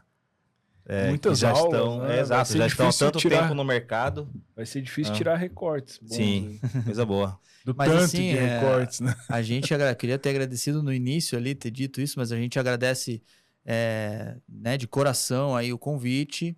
Para nós é um prazer conversar com vocês dois e também poder falar para esse público. Nosso público-alvo é o mesmo, Sim. né? Para esse público que eu sei que é sedento aí por conhecimento, por informação, exato. por ferramentas. A gente faz isso com o maior prazer, né? Quer ver juntar uma galera dessa, fazer um treinamento, uma palestra, é com a gente. Eu falei, Maravilha. Pedrão, o próximo podcast a gente faz com um churrasquinho. Coisa Opa, boa, hein? todos, cara. Eu até sei quem pode assar aí. Ó. Aí, ó. Já temos cozinheiro, Pedrão. Então tá bom, valeu. Bom, obrigado, né? Sem palavras, e sempre que a gente pode falar para o nosso público, né? É sempre uma satisfação porque faz parte da nossa missão, né? Quando a gente montou a empresa lá atrás, a gente veio com o objetivo de buscar a profissionalização do setor, ajudar na profissionalização do setor. Ou seja, fazer com que cada restaurante se torne cada vez mais profissional e dessa forma não feche. É tão triste quando fecha um negócio de alimentação, e a nossa estatística no Brasil é cruel, né? E, poxa, é o sonho do dono, do empreendedor que vai por água abaixo, é o emprego de muita gente. Dinheiro. O dinheiro da economia local, Sim. que vai por água abaixo, e até se reestruturar é ruim, né? Então, quando a gente pode falar e tentar, de alguma maneira, aí ajudar, é legal. Tá? Então, obrigado, viu? Obrigado, Maravilha. valeu. A gente agradece. Obrigado. Obrigado, até a próxima. Valeu. Um abraço.